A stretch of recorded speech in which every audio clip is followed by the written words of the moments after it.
My husband suddenly told me to leave our house because my parents live there. I was surprised and confused. He threatened divorce if I argued. Lately, he'd been distant, and I had my own complaints. I pay all the living expenses, $1,800 a month, but he seemed to forget that. I couldn't believe he wanted me out. He said his parents wouldn't be comfortable with me there. I didn't understand, but agreed to leave and take my things. He was happy when I agreed and left. I called a resale shop right away. My name's Emily. I live with my husband, Robert, who's a bit older than me. We met through friends and hit it off right away.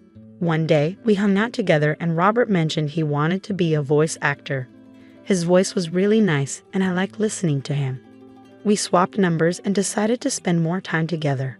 Eventually, we started dating without really talking about it.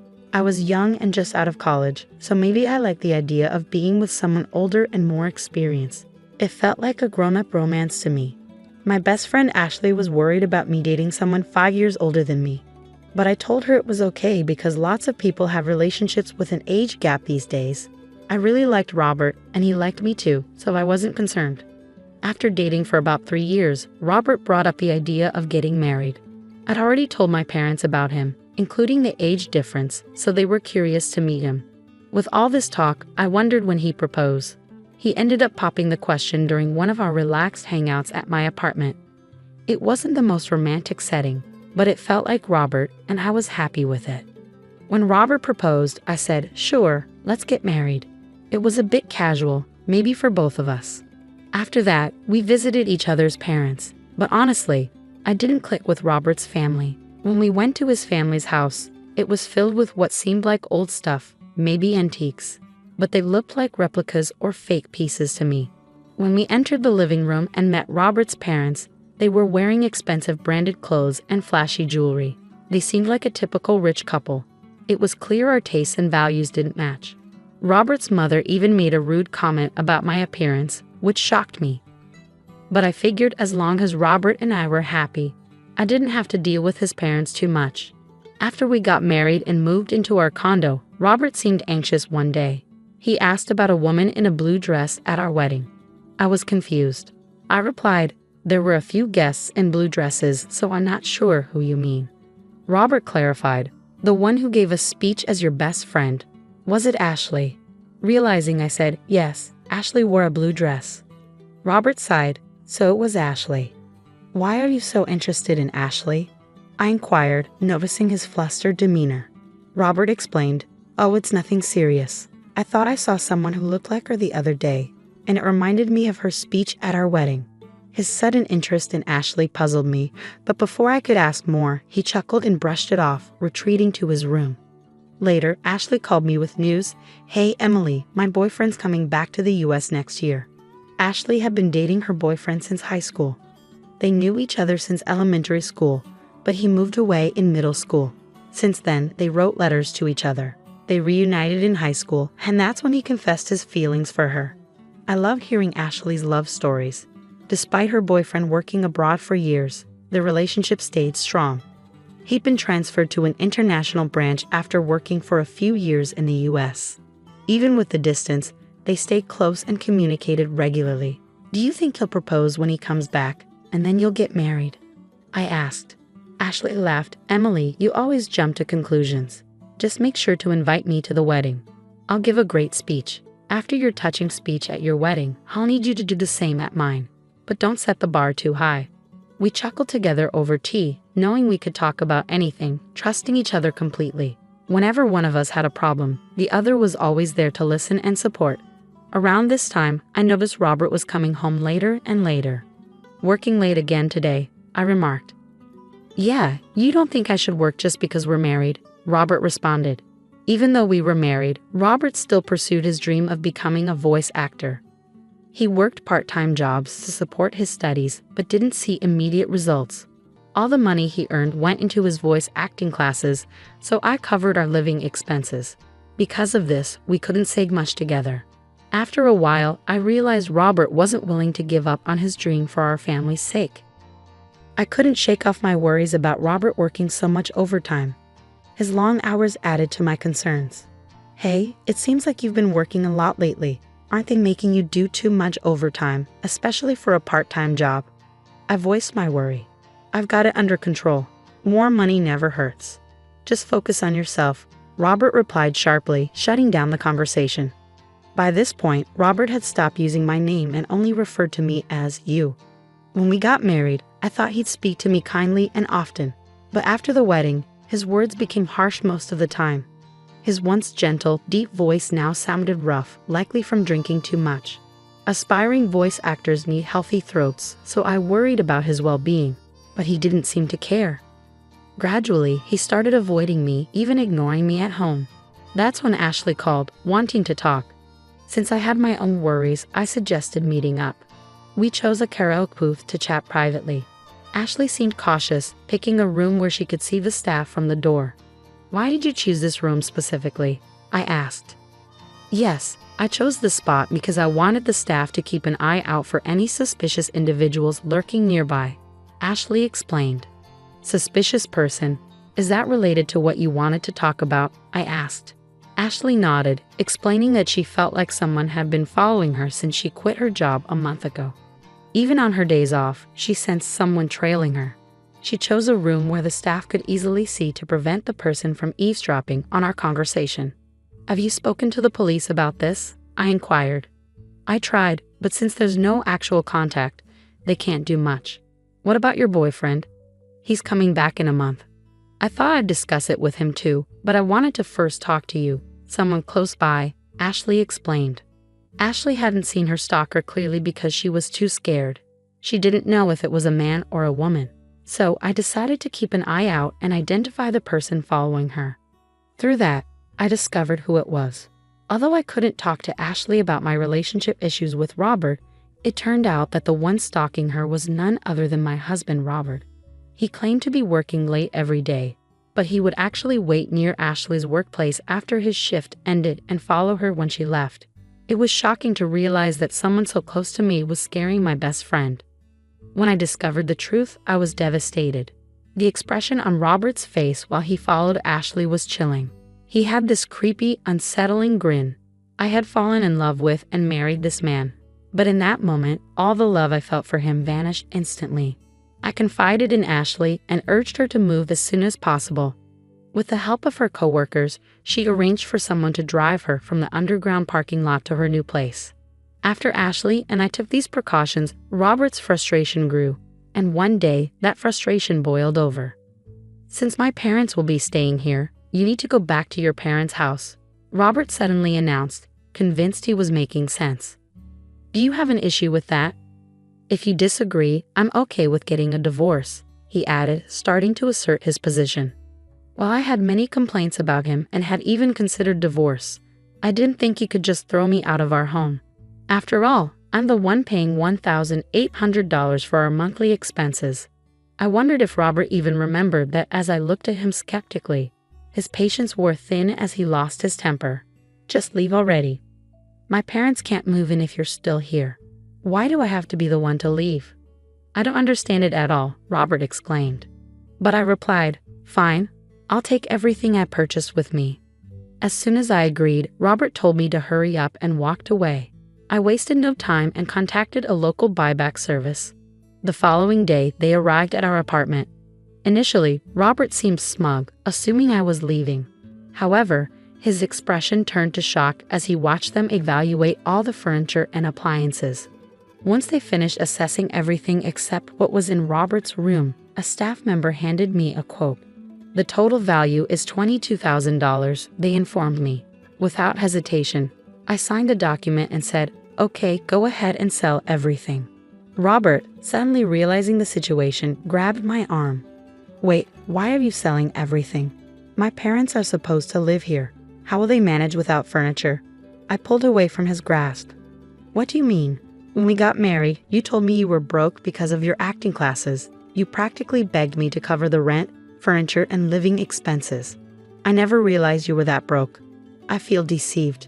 Remember the $1,800 monthly expenses I've been paying. From now on, you'll cover that. And with your parents moving in, I'm sure it'll be even more, I stated firmly. Robert's face turned pale, but he quickly tried to regain his composure. Thought you could bring up money and I'd back out of the divorce? Who do you think you are? I've already found a wealthy woman, Robert said defensively. As I processed Robert's revelation about his close relationship with a wealthy woman, it dawned on me that he might have been referring to his stalker-like behavior towards Ashley. If that was his idea of being close, then Robert was seriously deluded. Ashley indeed came from a wealthy family. Her grandfather was a successful businessman, and her father now runs the family business. Ashley was the epitome of a perfect heiress, yet she never flaunted her wealth. She lived modestly like me and our friends, and nobody judged her based on her family's money. It seemed Robert had learned about Ashley's affluent background and decided she'd be a better match for him. Could he really believe that wealth determined someone's worth, especially when it came to marriage? That thought infuriated me. However, I knew Ashley would never consider marrying Robert. Ashley's longtime boyfriend, whom she's been with since high school, is returning to the States soon. They'll probably get married, I stated. Robert was stunned to hear that he wasn't considered close to Ashley and that she found his behavior creepy. But I always walked Ashley home, he insisted. You should consider yourself lucky you weren't reported to the police, I retorted. But I didn't know she had a boyfriend. He's been abroad, Robert protested. They've been pen pals since elementary school and apparently talk almost every day. And unlike you, who's only been working part-time jobs, her boyfriend is a successful man recognized even by her father, I asserted firmly. Robert looked defeated as I spoke. Once the buyback workers had taken all the furniture and appliances, he seemed to regain some composure. I guess you're all I have left. You'll support my dream of becoming a voice actor forever, right? He asked, trying to strike a charming pose. I gave him a cold stare and replied, "Excuse me. I've already visited a divorce lawyer and started the process. Let's communicate through our attorneys from now on." Perhaps thinking I still harbored feelings for him, Robert clung to my waist. "Don't say things like that. Haven't we been getting along all this time?" he pleaded. "Getting along? Ever since you found out about my best friend Ashley being a wealthy heiress, you've been distant and started hanging around her. I realized marrying you was a mistake right after I said I do, I declared." Robert broke down in tears, behaving like a little boy despite being older than me by 5 years. Seeing him cry like a child only made my already diminishing affection for him plummet even further. "I can't stand being in the same room with you anymore. Just stop it. Oh, and by the way, I informed your uncle, who owns this apartment we're renting, about our divorce," I added. "My uncle? You know he's strict, right?" Robert exclaimed. "Well, I've been covering all the rent and living expenses until now. So when I mentioned that you might struggle to afford it if I leave, he said he'd find work for you. That also means I won't be able to continue my voice acting studies," I explained. "You hardly ever practice anyway. Maybe it's time to face reality. And if you try to approach Ashley again, I'll report you to the police right away. Goodbye," I stated firmly. I left the house with a firm resolve to never look back. My immediate plan was to return to my parents' house. But I also considered finding a new place closer to my job if the opportunity arose. As for Robert, it appeared his uncle followed through on his promise and found him a job at his company. Soon after, Robert's parents, who had been planning to rely on their son's marriage to the wealthy heiress, also moved into the apartment and began working for the uncle's company. It seemed like taking advantage of others ran in the family. I felt relieved to have escaped from such a toxic environment. While age difference didn't matter much to me, I realized the importance of choosing my next partner more carefully. On a brighter note, after everything with Robert had settled, I received a wedding invitation from Ashley herself. She introduced me to her longtime boyfriend, and I genuinely wished them all the happiness in the world. While my first marriage didn't work out, I hoped that Ashley's marriage would be a lasting and happy one for many years to come. I hate being relied on, so let's just cut ties. We're not getting involved with you anymore. When my eldest son Tim and his wife Rosie found out that my monthly pension was only $900, they immediately cut ties with me. It seems they've completely forgotten how much they relied on me and my husband over the years. But I had already made up my mind about something, too. "Are you sure about this?" "What?" Rosie hesitated for a moment at my serious question, but the next second, she burst into laughter, dismissing my words. Go ahead and laugh now because you won't be able to when you regret this later. And that day came sooner than I expected. Just 2 months after cutting ties, an unexpected twist awaited us. My name is Caddy. This year, I turned 65 and finally became eligible for my pension. I plan to live a quiet and relaxed life now, but since I've been working until recently, I still catch myself almost going to work out of habit. Old habits really are scary. I try my best to stay sharp mentally and physically, so I don't become a burden to my kids, but I can't help worrying sometimes. My husband Cedric has passed away, but I have 2 sons. My eldest, Tim, is 40, married to Rosie, who's 5 years older than him. My younger son, Dylan, is 35, married to Lenore, his high school sweetheart. They both have their own kids and families now, so I don't want to rely on them for anything. I've always felt that way. But one day, I accidentally fell down the stairs at home, and I ended up needing the help of my daughters-in-law. I broke my right leg and had to be hospitalized. At this hospital, they required a guarantor to complete the admission process. Reluctantly, I sent a message to both of my sons, asking for help. I figured Dylan or Lenore would come through for me. As for Tim and Rosie, they've always been rather cold, so I doubted they'd show up. Whenever they needed something, they'd come to us without hesitation. But during the 2 years Cedric was sick, they didn't even visit him once. During that difficult time, Dylan and Lenore were the ones who constantly checked in on us and took care of everything. However, to my surprise, it was Rosie who walked through the door of my hospital room. I was genuinely shocked. But what came out of her mouth was exactly what I expected. Don't get the wrong idea. I just came to tell you in person that we can't help. There's no way we'll be your guarantors. Please, stop causing us trouble. Rosie didn't offer any kind words, only a blunt refusal. Her flashy clothes and heavy makeup felt out of place in the hospital. Even her strong perfume was overwhelming. And as always, she wasn't interested in hearing what I had to say. Being a guarantor is just a formality, really. I've already paid a deposit, and I'll only be here for about a week, so I don't think I'll be much of a bother. Excuse me, but Caddy, you're retired and living off your pension, right? How much are you getting each month? $900 a month. No way! That's less than my monthly allowance. I almost wanted to scream, no way, right back at her. Rosie had been a housewife ever since she got married, so I wondered if Tim was really giving her that much allowance. Just then, Lenore rushed in, slightly out of breath. Sorry I'm late. I've just finished the guarantor paperwork downstairs. The moment Rosie heard Lenore's words, her frown turned into a smile. Oh, I see.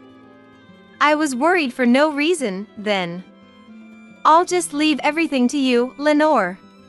With that, she quickly left the room. She hasn't changed, has she? Lenore chuckled wryly at Rosie's behavior.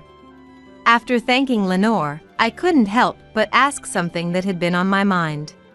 Sorry for being nosy, but how much is your monthly allowance, Lenore? $100 a month. That seems a little low, especially since you're working too. Right now, saving for a house is our top priority. Besides, the allowance you've been giving me really helps. When Cedric fell ill, Lenore would visit him at the hospital almost every day with the kids. And she would also help take care of him so I could rest. Ever since Cedric passed away, she's brought meals over to me, saying she made too much. It's only natural that I'd want to give her a little extra spending money. Of course, I've never given Rosie a cent. I'm fine with my allowance, but Rosie's probably struggling. She's part of a group of wealthy mom friends. Lenore's eldest son is in elementary school, attending the same school as Rosie's daughter. Rosie's circle of mom friends is filled with women from wealthy families, and they apparently host luxurious lunch gatherings quite often. Tim is completely under Rosie's thumb, even though she's 5 years older than him.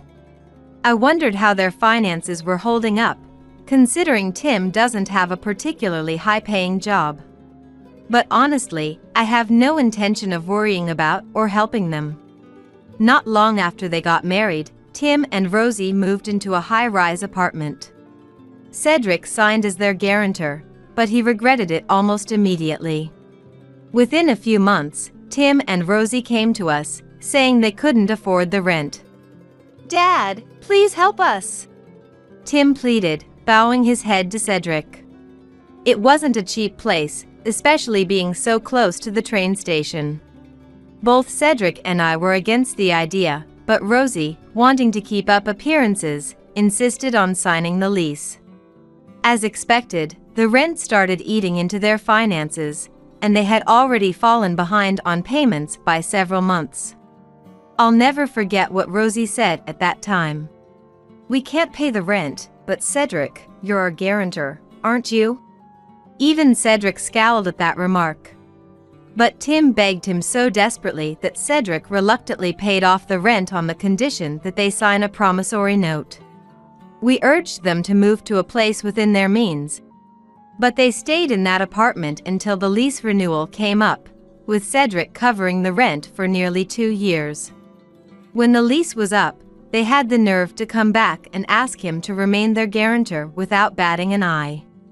Even Tim was hesitant at that point, but Rosie brazenly said, "Moving will cost money too, so it's better for us to stay here. We need your cooperation." "Then why don't you ask your own parents to be your guarantors?" When I said this, Rosie glared at me, clearly irritated. "My parents don't believe in guarantors or debt." "Well, neither do we," I responded firmly. Rosie tried to cling to Cedric, but he wouldn't even look at her. After that, they moved to a different apartment. It was another high-rise, but this time it was a notorious accident site with an incredibly cheap rent. No long-term tenants, and no need for a guarantor. I couldn't understand how they could bear to live in such a place just to keep up appearances. Even though their rent was now lower, not a single cent of the rent Cedric covered has been repaid. So, when Rosie said earlier, "A guarantor is out of the question. Don't be a burden," I couldn't believe the audacity of her words. But then again, this is a woman who can't even keep up with rent, refuses to work, yet constantly wears new clothes and designer items. I had a reason for notifying both of my sons this time. I had been thinking about it for a while, but now my decision was final. A week later, on the day of my discharge from the hospital, I was waiting for Dylan and his family, when Tim and Rosie unexpectedly showed up. They said they had something important to discuss with me and promised it wouldn't take long. Just then, Dylan and his family arrived, with their boys energetically bursting through the hospital room door. "Hurry up! Let's go get some steak!" Today, we planned to celebrate my discharge with Dylan's family by having steak. The grandchildren were so excited, clearly hungry and eager for the meal. "What? Steak? Well, we'll join you then." How shameless. Weren't they just going to deliver their message and leave? But I knew that if I refused, they would insist. I didn't want to show any ill will in front of the grandkids. Reluctantly, I agreed. As expected, Tim and Rosie ordered only the most expensive items from the menu, further irritating me. It was obvious they hadn't come to share any good news. Sensing this, Lenore took the kids to a nearby park once they'd finished eating. With their bellies full and content, Tim and Rosie finally got to the point. "Caddy, do you really plan on living off just $900 a month?" I already knew what Rosie was going to say next. If they were truly concerned about my financial situation, they wouldn't have eaten so indulgently today.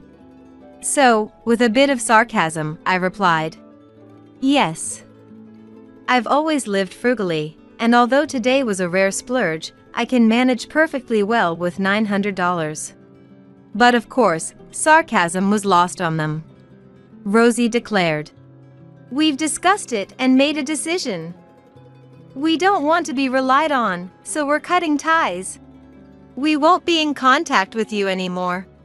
The two of them laughed as they spoke, having decided this after learning about my $900 monthly pension. They also mentioned that I would need rehabilitation. And they didn't want to be inconvenienced by anything that would take up their time beyond just financial matters. But please don't misunderstand us. We're not saying that we don't want to help you or take care of you. It's just that, with our own kids, it's physically impossible. Their grand excuses were just as I had expected. I looked at Rosie with a serious expression and asked, "Are you sure about this?" "Huh?" Rosie was momentarily taken aback by my serious tone, but then quickly burst into laughter and responded, "Are you sure about this? That's what we should be asking. I can't believe we're hearing it from the one being cut off, Caddy. Tim, are you okay with this too?" "If Rosie says so, then it's fine." Tim had always been easily influenced, though he used to have a caring side toward his parents. Now, he was completely under Rosie's control. "Got it. Dylan, be our witness." As soon as Dylan nodded, Rosie's laughter grew even louder. "Dylan, I'm asking you too. Since your lifestyle is as low as Caddy's, I'm sure you'll get along well." At that, Dylan looked straight at the two of them and said, "I'm cutting ties with Tim and Rosie as well." Rosie showed a brief moment of surprise, but quickly shot back at him. "Well then, Dylan, make sure you never come to us for help. I'll leave all the support and care for Caddy to you. You'll regret it." Dylan glared at them, but Rosie sneered, "Not a chance. Absolutely not." Poor Dylan, pulling the short straw as the second son. "Oh, but I guess you've always been poor, haven't you?" Even at the end, Rosie couldn't resist throwing out one last insult. Tim, it seemed, was unaffected by cutting ties with me and Dylan, as long as he had Rosie. And so, Dylan and I severed ties with Tim and Rosie. 2 months after the estrangement, on an early Sunday morning, I received an unexpected visit from unwelcome guests. Tim and Rosie. Without even acknowledging my use of a cane as I answered the door, Rosie immediately raised her voice. "Buy us a new car too." "What are you talking about?" "We know. You bought Dylan a luxury car." She pointed to the newly delivered car parked outside. Tim said nothing, clearly unconcerned about the car.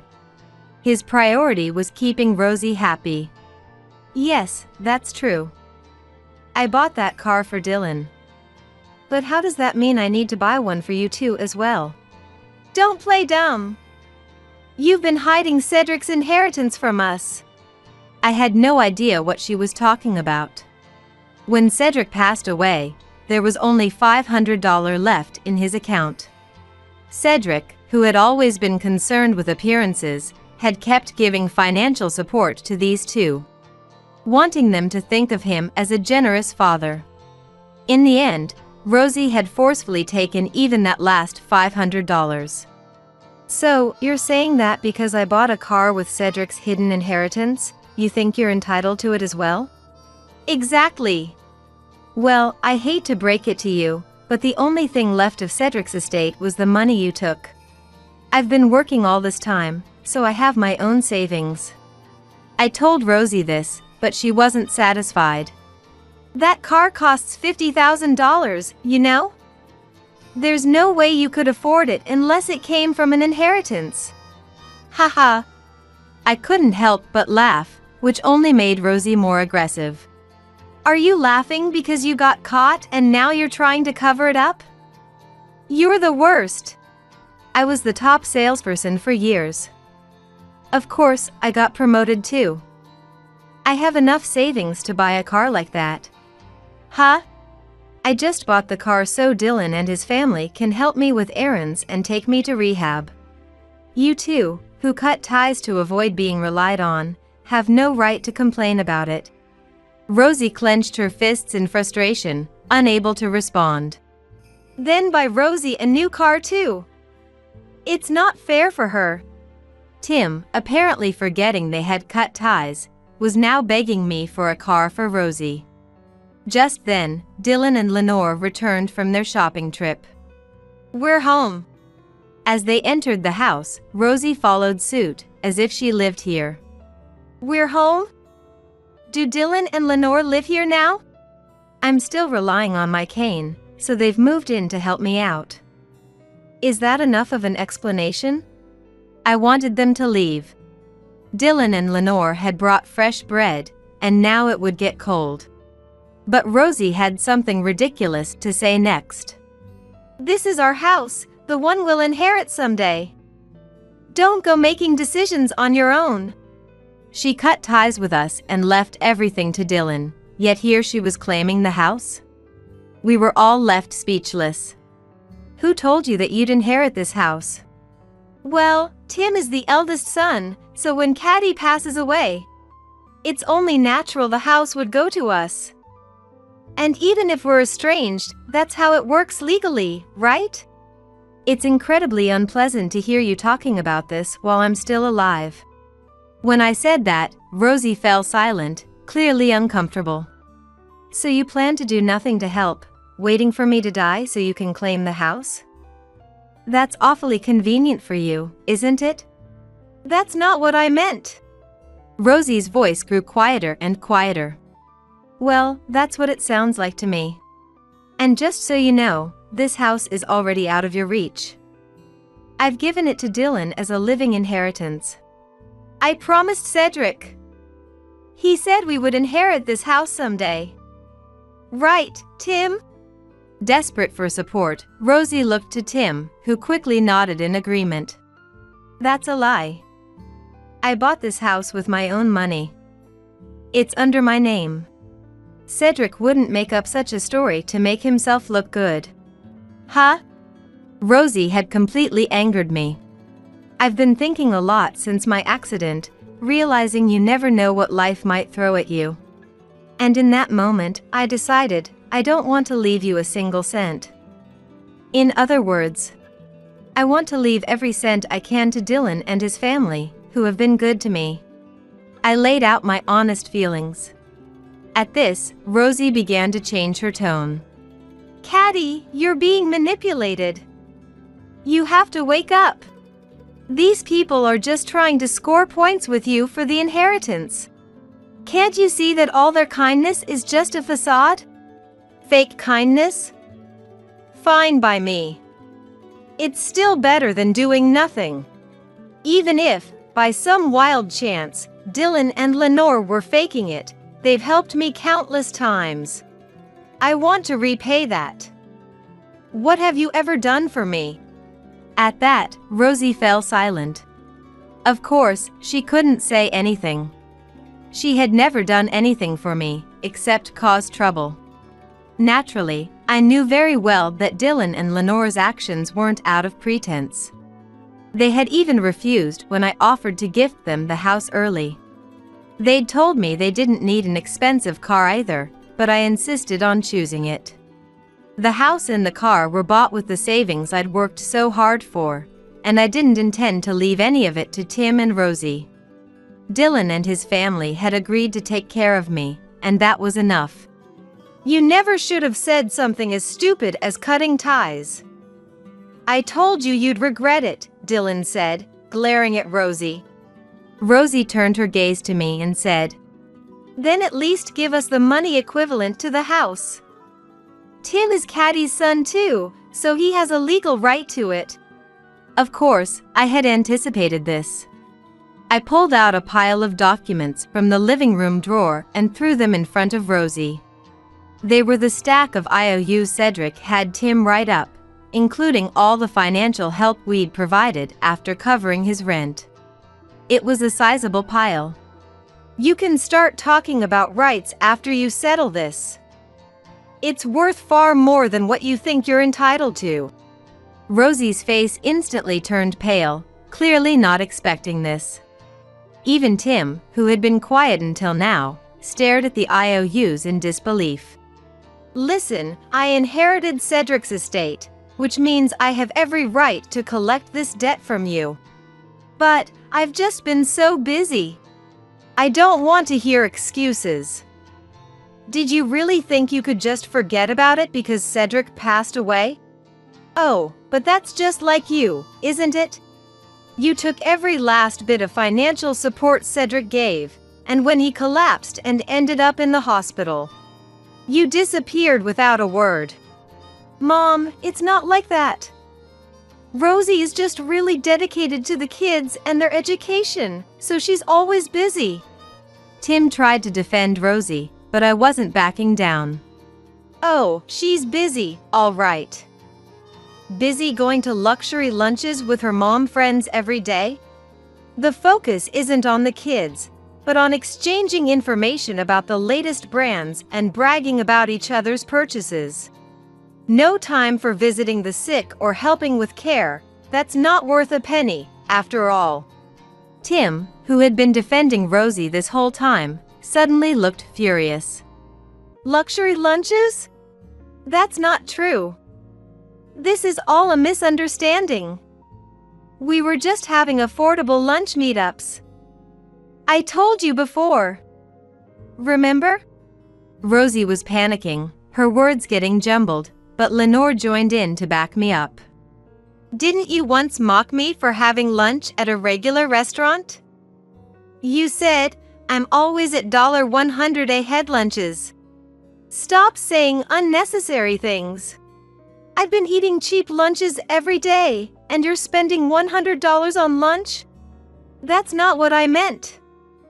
It's all a misunderstanding. Rosie and Tim's position was quickly becoming more precarious. Then Rosie turned to me, offering a new excuse. Cedric told us after he was hospitalized. He said we didn't have to repay the money, that he was giving it all to us. Hearing this, a long-buried anger within me resurfaced. I wasn't going to hold back anymore.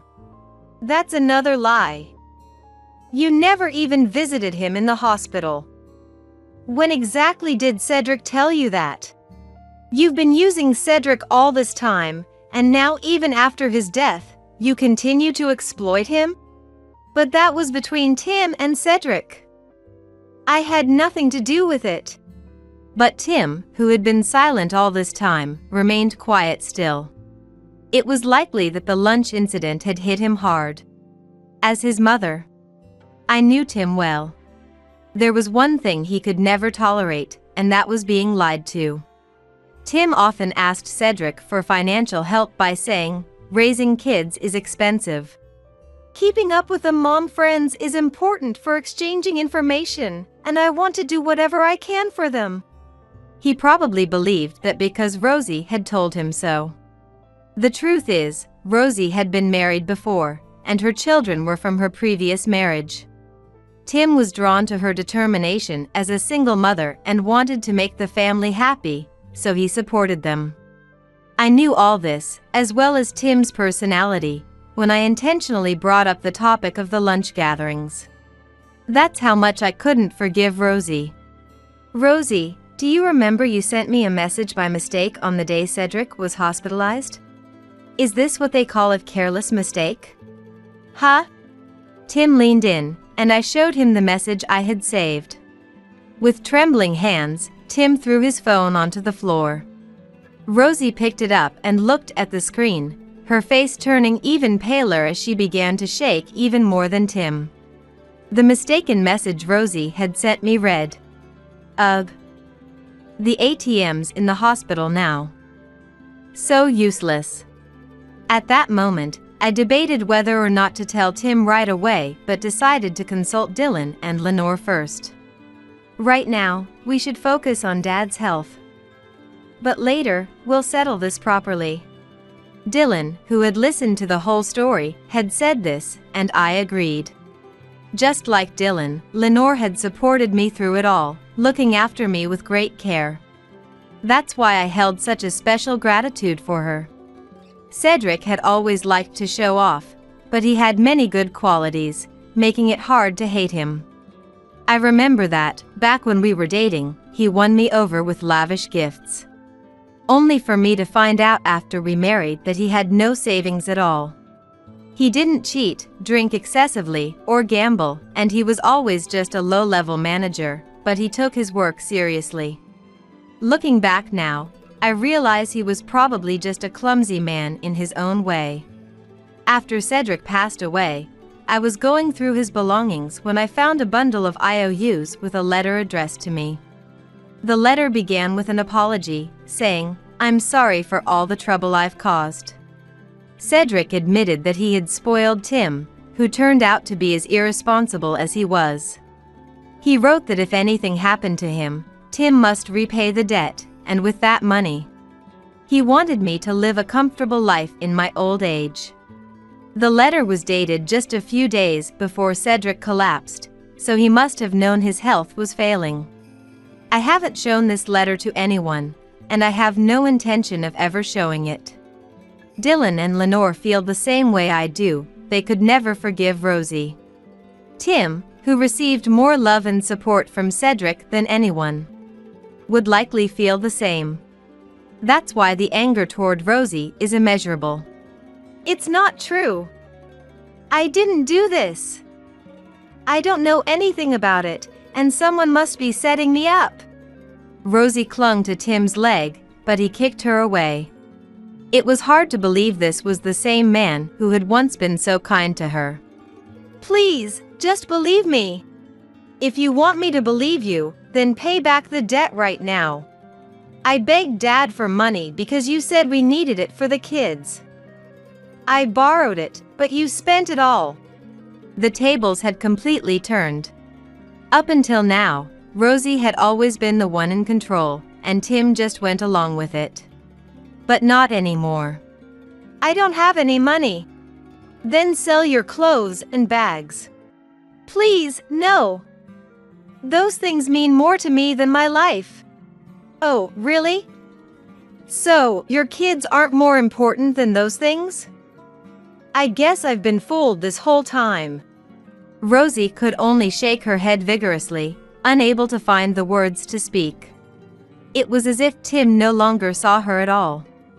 Tim grabbed the bundle of IOUs without a second thought and headed for the door. Wait, Tim, please wait. Rosie hurried after him, but Tim drove away by himself.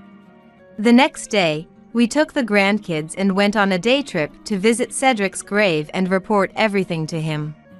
After spending a nice day together, we returned home to find Rosie standing outside. Where have you been? I've been waiting here for hours. She was yelling so loudly that we had no choice but to let her in. It was clear why she was here. Where's Tim? He hasn't come home since yesterday. Rosie was clearly upset. And understandably so. He left divorce papers behind, and all my designer things are gone. I figured. Tim's never coming back. That's just who Tim is. You know something, don't you? Since then, Tim hasn't come here, nor has he contacted me. But I know Tim very well. He's always liked strong-willed, selfish women. He believes they have no hidden sides, so no matter how much they mess with him, he doesn't seem to mind. But once someone lies to him, even once, it's over. You lied to Tim, didn't you? He kept begging Dad, believing you when you said it was for the kids. Lavish lunches and designer goods for the kids? Were those really necessary? That's... Rosie's voice suddenly lost its strength. When a friend or girlfriend lies to him, Tim cuts them off completely. No matter how devoted he was to them before, he becomes cold as ice, like a different person. Didn't he know that? No matter how much you apologize, it won't touch Tim's heart. His past girlfriends were all difficult, too. One even waved a knife at him, but Tim didn't flinch. He just said, "Go ahead." Crying or screaming doesn't work on Tim. If only you had understood Tim a little better. Hearing Dylan's words, Rosie lunged at me. You knew that, and still you brought up the lunch. You knew Tim would get mad, and you said it on purpose, didn't you? Yes. Yes. Are you trying to act righteous now? What's so fun about tearing apart my family? It's not about Tim. He chose you, and that's his responsibility. Sure, he's paying a steep price, but it can't be helped. But you're the one I can never forgive. Rosie stepped back, seemingly shaken by my intensity. I haven't forgiven you since the day I saw that message. You always act like you're in control, but on the day of my discharge, I had already decided on cutting ties with you before you even brought it up. What? I wanted you to find out after I was gone that everything was passed down to Dylan and the others before I died. You won't get a share because of the IOUs. But you made me angry. If you had just complained about the car, I would have let it slide. But taking advantage of Cedric's death to weave lies and try to exploit the situation? That's nothing short of desecration. I continued. Tim probably feels the same way, which is why he left. He might come here, but he's never going back to you. Please. I can't bear to lose Tim. I'll apologize as much as it takes. Can't you talk to him and make him help me? Please. So, it's come to this. Lenore was right. The day the issue with the guarantor for my hospital stay came up, Dylan came over, and the three of us, Lenore, Dylan, and I, had a talk. Mom, isn't it about time to end this? I plan to cut ties once I'm discharged. That's enough for me. That's when I told them about the inheritance and the existence of the IOUs. I'll probably get to see Rosie's frustration from heaven, and that'll be enough for me. Cedric would agree. But if she angers me before then, I'll make sure she's completely cornered. I can't forgive her for that message. Dad didn't deserve that. Me neither. Cedric adored the kids, too. There's no way I can forgive her. Cedric never spent money on himself but always supported Tim, and he also took care of Dylan and Lenore. He often helped look after the grandchildren since both of them were so busy with work. So, how could we exact revenge on Rosie? When I thought about what would hurt her the most, I realized it wasn't her kids, but rather her designer items and her relationships with her posh mom friends. But Lenore said, I think the thing Rosie values most is probably Tim. Dylan and I were surprised. For over a decade, Tim had worn the same clothes, and it wasn't unusual to see him in socks with holes in them. It was clear that very little money had ever been spent on him. It was hard to believe that Tim, who was treated so poorly, was the most important thing to her. Tim's tall, and he's actually quite good-looking, isn't he? Even among her mom friends, he's got a good reputation. Plus, he works at a big company, and he's 5 years younger than her. Rosie's always bragging about him. She remarried even with a stepchild in tow, and he does whatever she says. To that status-obsessed woman, he might indeed be her most prized possession. She can always buy more designer goods, but Rosie will never find another great catch like Tim. In that case, the solution was simple. All I had to do was expose Rosie's true nature. I hadn't originally planned to say anything, but when my anger boiled over, I brought up the lunch event, and it went exactly as I thought it would. And now, Rosie was crying, saying she couldn't bear to lose Tim. If that's how you feel, you should have taken better care of Tim and never lied to him. And you should have been more grateful to Cedric. This is your own doing. It's your fault. If you hadn't told Tim, this wouldn't have happened. I'm glad I'm finally woke up. Sooner or later, it would have come to this. You're a liar, after all. Rosie began to cry at my words. None of us will ever forgive you. So don't show your face here again. Now get out. Dylan's angry shout finally made Rosie leave. Afterward, we visited Cedric's grave. Since then, Rosie hasn't come to our house. That's because it's physically impossible for her to do so now. The night before that day, Rosie's parents came to our house to apologize. Tim had gone home that day, taken all of Rosie's designer goods, sold them, but the amount still wasn't enough to cover the debt. So, he went to his in-laws and told them everything that had happened. Rosie's parents brought the exact amount from the IOU, combining it with what Tim had raised, and bowed deeply in apology to us. Rosie had previously said her parents despised being guarantors or dealing with debt. And it became clear that this was because she had caused them so much trouble during her first marriage. They were very strict people, and it was a mystery how such a daughter could have been raised by them.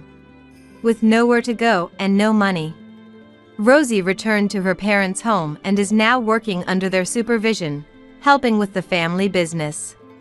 It seems she won't be free until she repays the money they covered for her. Rosie's parents initially wanted to cut ties with her daughter completely, but for the sake of their grandchild, they made the difficult decision to take her back. Rosie, still unwilling to divorce Tim, didn't submit the divorce papers even after 6 months. Tim called her once. "Submit the divorce papers, I'm getting remarried," he said. When she asked what kind of woman he was marrying, "Someone who doesn't lie," Tim simply replied. Rosie's parents, half forcing her, finally made her submit the divorce papers, and the divorce was finalized. This much, I heard from her parents-in-law. After that, Rosie's lunch gatherings and her social life with the mom friends disappeared completely. Having bragged so much about Tim before, Lenore told me that at school events, she's now the subject of gossip and ridicule. We received a single call from Tim as well. He laughed and said, "The remarriage thing was a lie, my first ever lie." He added, "I know it's inevitable that I'll be cut off, and I don't need any inheritance. I won't show my face at home anymore, but if anything happens to Mom, please let me know." He also mentioned that after realizing how terrible he was at choosing women, he's now living happily with a cat, because cats don't lie. I think that's a wise choice. However, I still worry, since Tim is quite popular with women. I finished rehab sooner than expected, which surprised the doctors. They called it a miraculous recovery. The reason is simple. I felt bad continuing to ask Lenore to drive me around. Lenore would say, "You bought me a car, so feel free to use me as your chauffeur." But I just can't do that. We're currently considering renovating the house. Dylan and his family have generously offered to cover all the renovation costs, insisting that they don't want to rely too much on me.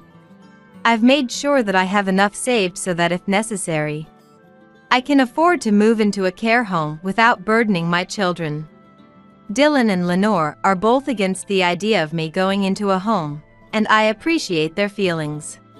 Cedric's letter had wished for me to live luxuriously with the money returned from the loans, but I've never been interested in luxury. Having a kind son, a wonderful daughter-in-law, and my grandchildren, this life is more luxurious than anything else. I think I'll be just fine living on $900 a month going forward. Get out of here. Leave? I warned you over the phone. If you dare to reprimand my daughter again, you'll have to leave. You ignored my warning so kindly. Get out. That's absurd. I'm shocked by Emily, my sister-in-law's, unreasonable demand, at a loss for words. Seeing me silent, Emily continues her tirade. You're just my brother's wife, an outsider. Stop pretending to be part of our family. Hearing these words from Emily shatters something inside me. I had endured Emily's verbal abuse and her daughter Olivia's selfishness, thinking they were family. But now, all the things I did with their interests at heart have been entirely negated. I have no reason to respect Emily and Olivia anymore. All right. I'll leave. I reply calmly and start packing. Emily and her daughter Olivia laugh heartily at my situation. But they won't be laughing for long. I think this as I gather my belongings. My name is Chloe. I live with my husband Ethan and his parents. Ethan had requested, from the time he proposed, that we live with his parents once we're married. At first, I hesitated, but when I met Ethan's parents, I realized they were decent folks who respected boundaries. Convinced that life with them would be manageable, I accepted Ethan's proposal. Once we moved in together, my mother-in-law took over all the housework while I worked outside. In turn, I took over the chores when I was at home. We divided the work in the house, and everything went smoothly. However, the visits from Ethan's sister Emily were always distressing. Emily has a daughter, Olivia. They frequently visited us, and each time, Emily would take jabs at me relentlessly. Chloe, can I get a cup of tea? I'm so tired from my part-time job and raising my child. You must be relaxed on your off days at home. I'm so jealous. Well, I also work when I'm at home. Oh, the work you do at home is insignificant. I go out to work every day and have a leadership position. Don't compare yourself with me. When it was time for Olivia to find a job, Emily often came over to complain about why Olivia couldn't find one. Olivia is excellent, just like me. The recruiters who reject her must be blind. Maybe she could broaden her job search. Whenever I tried to give advice, Emily would lash out furiously. What? What could you, who barely works, know? Shut up! It seems Olivia finally landed a job after most of her classmates did. Olivia and Emily came over to report the good news to my mother-in-law. Granny! I've got a job! Look! Olivia proudly shows off her job offer letter to my mother-in-law, who smiles contentedly. Well done, Olivia. Yeah. I didn't expect to get into such a large company in the end. The interviewer was kind from the start. Next to Olivia, Emily grins broadly. This company is a subsidiary of the company I work part-time for. My name might be known even in the parent company, since I've been around for a while. So, I got the job thanks to Mom, huh? It could be. The interviewer saw your name, recognized you as my daughter, and probably had a good impression. Come April, Olivia was to attend a month-long training program for new employees. The training location was only a few minutes away from the home where my in-laws and I lived. Emily, knowing this, called my mother-in-law. Mom, I want Olivia to commute from your house during her training. The training place is over an hour away from our home. We have a spare room, and we don't mind at all. Let me just check with Chloe. Do you need to ask Chloe? Well, but... That's your house, right? Chloe's just living there. She won't complain. Thanks to Emily's insistence, I only found out that Olivia would be living with us for a month after everything had been decided. I was a bit puzzled, but there was no reason to oppose Olivia living here. I warmly welcomed Olivia, and our shared life began. Once the training began, Olivia was late 1 out of every 3 days, despite the training location being just a stone's throw away. It seemed that her habit of waking up at a fixed time every morning had completely disappeared due to her relaxed student life. Grandma, why didn't you wake me up? I called you many times. If I don't make it in time, calling me doesn't mean anything. Forget it. I'm taking the morning off today. Please call the company and tell them I'm taking a half day off due to poor health. Olivia, you're an adult now. You should be doing such things yourself. If I say I'm too sick to even make a phone call, it'll be more believable. Just do as I say. Taking advantage of my mother-in-law's soft spot for her granddaughter, Olivia had become completely spoiled. Even when she came home from training, Olivia wouldn't do anything for herself. Grandma, I'm tired. Is dinner ready? Welcome back, Olivia. I'm about to make it. What? You're just starting now? Why didn't you have it ready by the time I got home? I'm tired and want to eat right away. You're so thoughtless. I'm sorry. I'll have it ready soon. Seeing my mother-in-law being pushed around by Olivia, who was probably tired from her first job, I couldn't stand it and spoke up. Listen, Olivia, having a warm meal waiting for you when you come home isn't something to be taken for granted. Why don't you show some appreciation to Grandma? Why do I have to listen to you, Chloe? You're not even family. Stay out of it. Not family? I married Ethan, so I am part of your family, Olivia. Family? LOL. Mom said, Chloe is my brother's wife, so she's an outsider, LOL. Then let me tell you as a senior member of the workforce. Olivia, you should take more responsibility for yourself. Waking up on time to avoid being late is a basic rule of being an adult. A senior in the workforce, LOL. Chloe, you're not even going to work every day, LOL. Wait till you're actually working hard like me or Mom before you start acting all high and mighty. Olivia seemed to completely ignore what I was saying. Then one day, when I returned home from work, I could hear Olivia's loud voice coming from the living room. What do you mean you're going out? It's unacceptable that there's no dinner when I come home exhausted.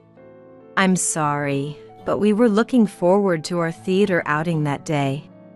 Your theater outings are just fun and games. I have work. You need to cancel it.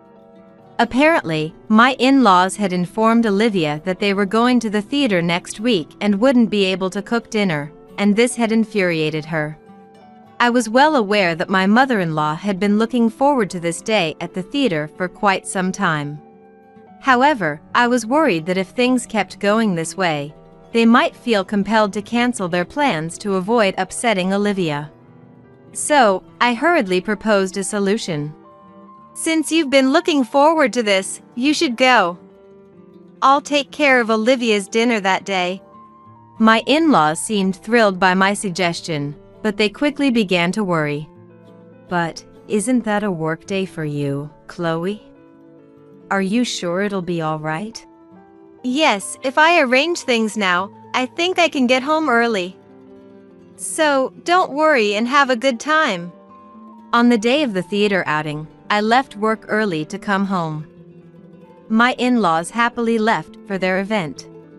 After seeing them off, I did some shopping for dinner and waited for Olivia's return. As always, as soon as Olivia came home, she lay down on the couch and waited for dinner. Oh, I'm hungry. Chloe, hurry up and get cooking. Olivia, let's cook together today. At my words, Olivia jumped up from the couch. What? What do I have to do? Isn't it natural to cook your own food? No way! I've been at work. I'm not doing housework when I'm tired. I've been working too. I've got the ingredients. Can't you just help me out? The same. You, Chloe, who can come home whenever you want from your easy job, and me, who has to go at a set time every day, are not the same. Just hurry up and make it by yourself. The fact that I was able to come home early today was a result of painstakingly adjusting my work schedule. But I doubted that Olivia would understand that. Swallowing my anger, I calmly tried to reason with her. Listen, Olivia, I'm not asking you to help me because I find it bothersome to cook alone.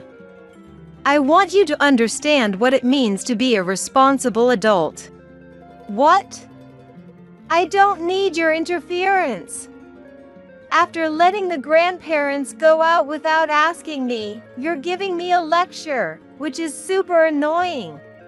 Olivia then stood up, visibly irritated, and started dialing on her phone. Mom? Listen to this. Chloe keeps nagging me, and she won't even cook dinner. She unloaded her complaints about me to her mother, Emily. Once she had said her piece, she handed me the phone with a triumphant smile. Mom wants to talk to you, Chloe. As I took the phone, Emily shouted at me angrily. Listen here. Who do you think you are, talking to my daughter like that as my son's wife? If you continue to cause problems for my daughter, I'm going to ask you to leave that house. It's not about causing problems. All I wanted to do was impart some sense of responsibility to Olivia as a working adult. So, you're trying to lecture on being a responsible adult, Chloe? You're not even a full-time employee. How can someone who is hardly needed by the company afford to be so cocky? How can you say I am not needed, Emily? When you've been around as long as I have, you can tell at a glance who's capable and who's not. Well, I've made sure to see off many a dead weight.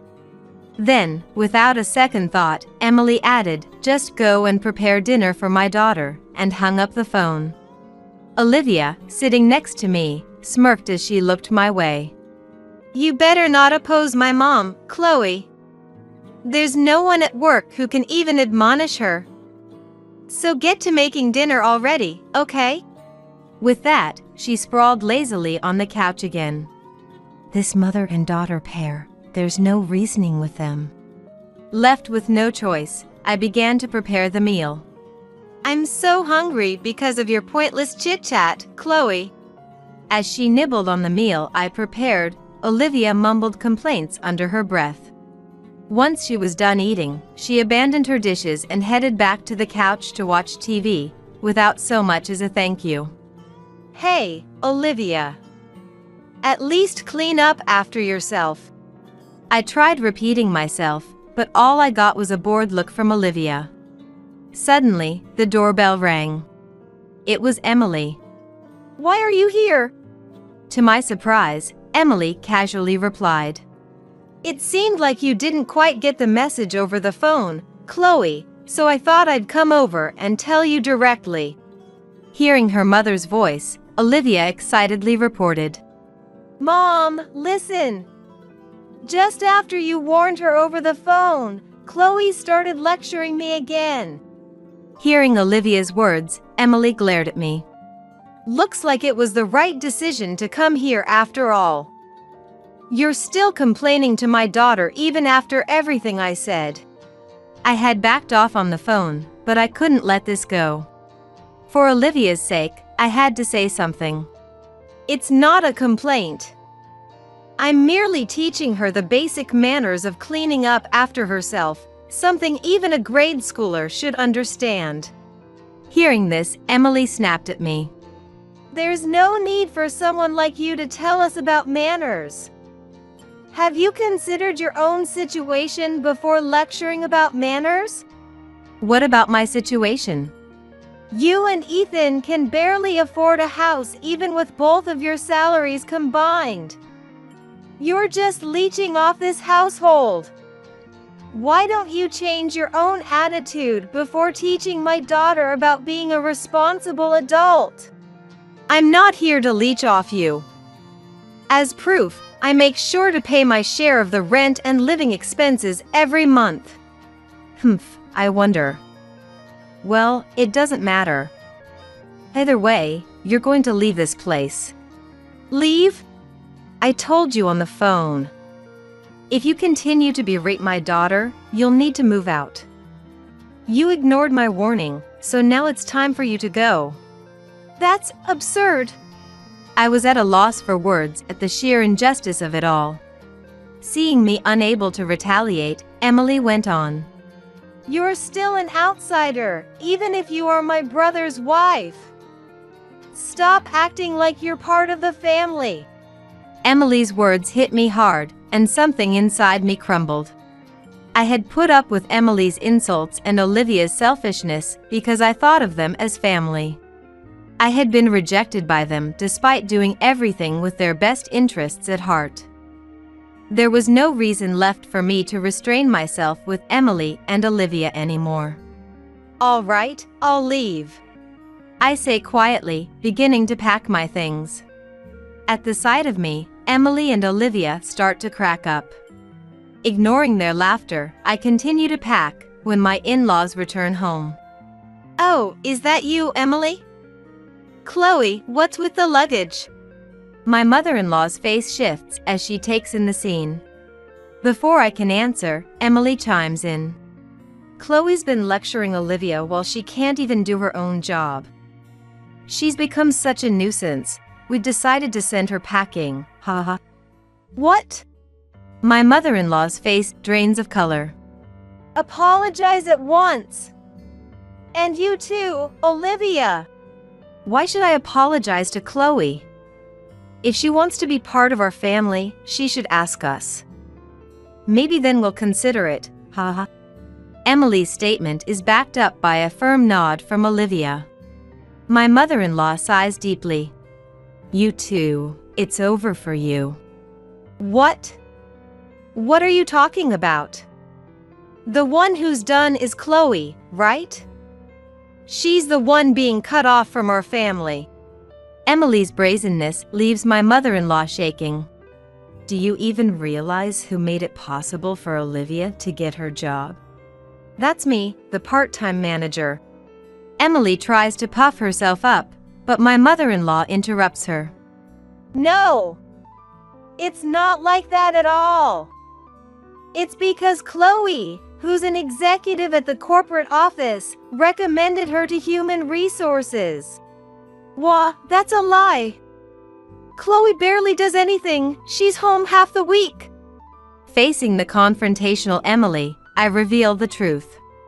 I often attend executive meetings online, so I work from home. Then, did Chloe really get Olivia her job? I really wanted Olivia to find a job on her own, but she begged me for help. Why didn't you say anything? I wanted Olivia to start at the same place as everyone else, to work without any advantages. It was better for her not to know that I was an executive at her company. So, did Mom and Dad know this from the beginning? I had asked your parents and Ethan to keep my position a secret. Emily, since you always assumed I was incompetent, you never showed interest in my work, so there was no need to tell you. So, you're telling me I've been disrespecting an executive at my own company this whole time? Olivia, now aware of the truth, goes pale. That's right. Thanks to my concealed identity, I got to learn a lot about how new employees like to fake illness and such, ha ha ha. Please don't tell anyone about this. I coldly say to the desperate Olivia.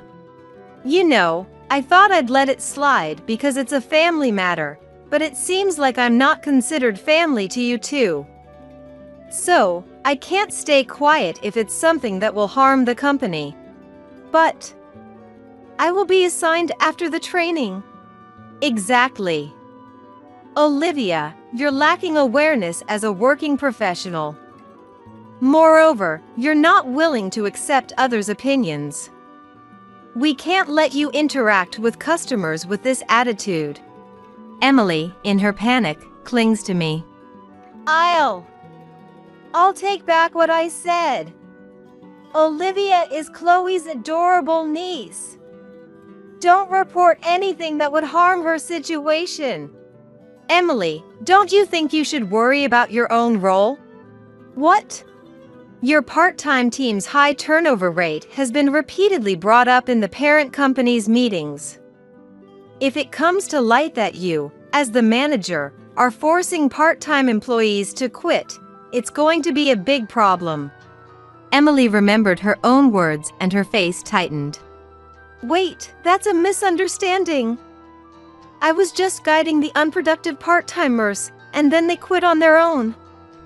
I'm not responsible for this. Well, that can be investigated. We have a meeting next week with your company's board members. We'll report this and have it thoroughly examined. No way, my hard-earned managerial position. Afterwards, I decided not to leave the house after being persuaded by my mother-in-law, but I did report Olivia and Emily to the company. Olivia ended up attending a training center in the mountains for retraining for 6 months, while her peers were assigned positions one after another. It seems she was thoroughly drilled on the basics of being a professional. Emily's workplace underwent an audit at my direction. With complaints from other employees and testimonies from those she had forced to resign, it was found that Emily was using her position of authority to cause a lot of stress to those around her. As a result, Emily was fired. Emily seems to have started a new job to cover her living expenses. However, since she's only ever worked at one place before, she's having a hard time getting the hang of her new job. Despite this, she still acts high and mighty and seems to be on the verge of getting fired from her new job as well. At this rate, her life will likely continue to be difficult. On the other hand, I continue to live peacefully, sharing household chores with my in-laws as usual. This incident seemed to have taken quite a toll on my mother-in-law. Chloe, I'm sorry. Because I've spoiled Olivia and Emily, I made you go through such unpleasant experiences. No, it's fine. I was happy that you stood up for me. Having had a good talk with my in-laws, I feel that our bond is even stronger than before.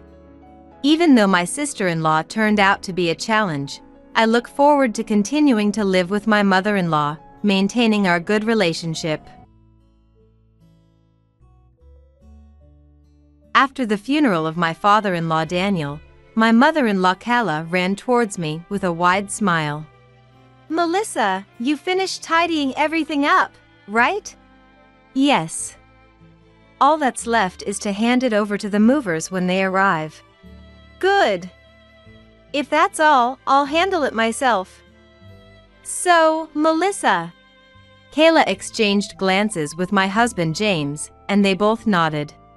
Then, with a nasty grin she could barely hold back, she spat out the words at me. You're no longer needed. Get out. The maid needs to leave after the divorce.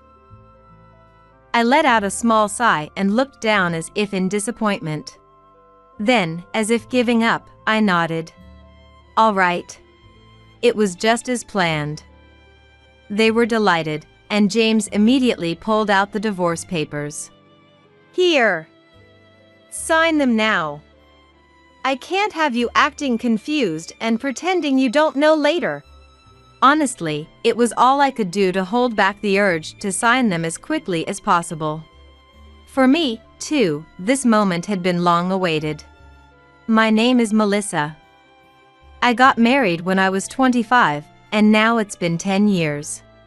Before I knew it, I had passed 30 and was now considered to be at an age where pregnancy would be labeled as geriatric.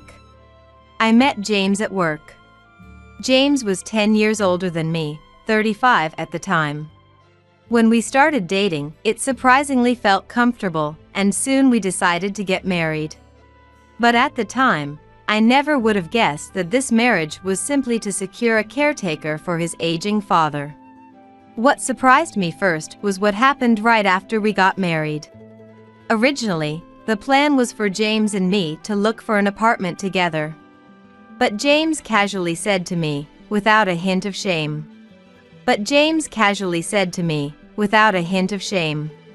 Rent is such a waste of money, let's just move in with my parents. It's settled. This wasn't what we discussed. I hurriedly protested. Wait, but we're newlyweds, aren't we? Starting off by living together with your parents is a bit… No, being newlyweds doesn't matter. You should live with my parents, for their sake. Your parents? Why? Well, my dad needs care. The more hands we have, the better. This was the first I had ever heard of it. Huh? But when I met him before, he looked pretty healthy. He was only having a bit of trouble walking back then. You wouldn't have noticed from just a brief meeting, James said, laughing as if it were a joke. Apparently, his condition had worsened after an accident, and now it was difficult for him to walk. Daniel was already 75 at that time. He was quite old, no doubt. It wasn't surprising that he had physical difficulties. James's parents had a significant age gap, and since they married later in life, Daniel was 40 years old by the time James was born. Honestly, I had never really thought about the age of my in-laws before. But to be 25 years old, marrying a 35-year-old, and suddenly being asked to care for a 75-year-old man? If I had known, maybe I would have given more thought to the age of my spouse's parents. To make matters worse, James delivered the final blow to my already reeling state of mind. So here's the deal, I'll cover all your living expenses, but in return, you should quit your job, Melissa. Wait, I told you I had no plans to quit working just because we got married, right? We had agreed on this before the wedding. I told him that unless we had children, I wanted to continue working until I got pregnant. James had agreed to that, I was sure of it. Huh? Did I really say that? But honestly, working while taking care of someone? That's just not realistic. There are times you might not even sleep at night, you know. For your own good, you should just quit. The way he said it made it clear that he was expecting me to take on everything. I didn't like it. This wasn't what we talked about. If that's how it was going to be, I'd rather not even get married. Honestly, I'd even consider divorce at this point. Those thoughts were screaming inside my head, but somehow I just couldn't say them out loud. I've always struggled to voice my opinions, constantly worrying about how others feel. And here I was, trapped in the same old pattern. I hated the idea of being stuck as a caregiver. But I was too afraid of seeming heartless to say no. Meanwhile, Kayla was beaming, her smile as wide as ever. Aren't we lucky you married someone young? I mean, I couldn't possibly handle Daniel's care at my age. And James, well, he's so busy with work. Melissa, you're going to manage the house and take care of Daniel, right? I'm counting on you. Ah, haha. I couldn't even bring myself to say, sure, leave it to me. I just gave a half-hearted, awkward smile. When we first had our family meeting, I thought Kayla seemed like a nice, straightforward person. But as time went on, I started to realize her true nature. This woman sees everyone around her as her personal staff. In the end, I couldn't bring myself to run away or divorce him, and so my newlywed life began at his parents' house. James told me if I could juggle caregiving, housework, and my job, I didn't have to quit working. But there was no way that was possible, and I quit early on. Living with my in-laws, I quickly realized that this was less like a marriage and more like being a full-time maid. I woke up earlier than anyone, and I went to bed later than everyone. Whenever Daniel needed to go to the bathroom in the middle of the night, I was there to help, no matter the hour. And Kayla was so particular about taste and nutrition in meals that if I cut any corners, she'd make sure to let me know. Melissa, have you ever even learned how to cook? Or are you making the food this salty on purpose, just to spite us? I'm sorry. I'll be more careful next time. I mean, I've cooked as much as anyone else, and I've been following recipes to the letter. But if Kayla didn't like it, it was never good enough. This is harder than any job I've ever had. And the one I should have been able to count on, James, was too busy with his video games and smartphone to ever lend a hand. I found myself wondering why I even got married. Would things have been different if we'd had kids? No. They'd probably just dump childcare on me too. But even those idle thoughts faded, as there was no sign of me getting pregnant anytime soon. The one saving grace in all this was that while caregiving was tough, Daniel himself was a good person. Every time I fumbled with his care, Daniel apologized over and over again. I'm so sorry to make you take care of an old man like me every day. Old man? No, don't say that. I'd hire a caregiver if I could, but Kayla doesn't like having strangers in the house. Even when I suggest it, she just won't listen. I could imagine the look on Kayla's face, the sheer distaste she'd show at the idea. In fact, it was so easy to picture that I couldn't help but laugh. Well, I guess that means I'll have to keep doing my best. Thank you. But please, make sure you don't overwork yourself. As we spent more time together, I found myself enjoying my conversations with Daniel more and more. Daniel, too, seemed to be opening up to me, sharing his worries in quiet, private moments. His concerns were not something easily defined or expressed. His family, though well off, had accumulated their wealth and savings from the days when Daniel was still working as an employee. Before I ended up like this, I could manage everything on my own. Recently, it seemed that Kayla and James had been secretly withdrawing money without his knowledge. They're both using cards to take out money, and I don't think they've realized how much the balance has dropped. It seems like they've spent quite a bit already. What? They're taking money without even telling you? That's terrible. No, if it keeps them happy, I suppose it's fine. But, you see, it's you who's been looking after me, so I'd like to leave something for you, too. I just don't know how to do that. That sentiment alone made me feel appreciated. It's okay. Just talking with you, Daniel, helps me relax. I thought that if I could continue to care for Daniel until his peaceful passing, that would be enough for me. Before I knew it, 10 years had passed in this way. But time can be a cruel thing. Daniel, who had once been so calm and clear-minded, began to show signs of dementia. At first, it was just small lapses in memory, but gradually, the confusion became more frequent, and his temper grew short. You took it, didn't you? Give it back now, or I'll call the police.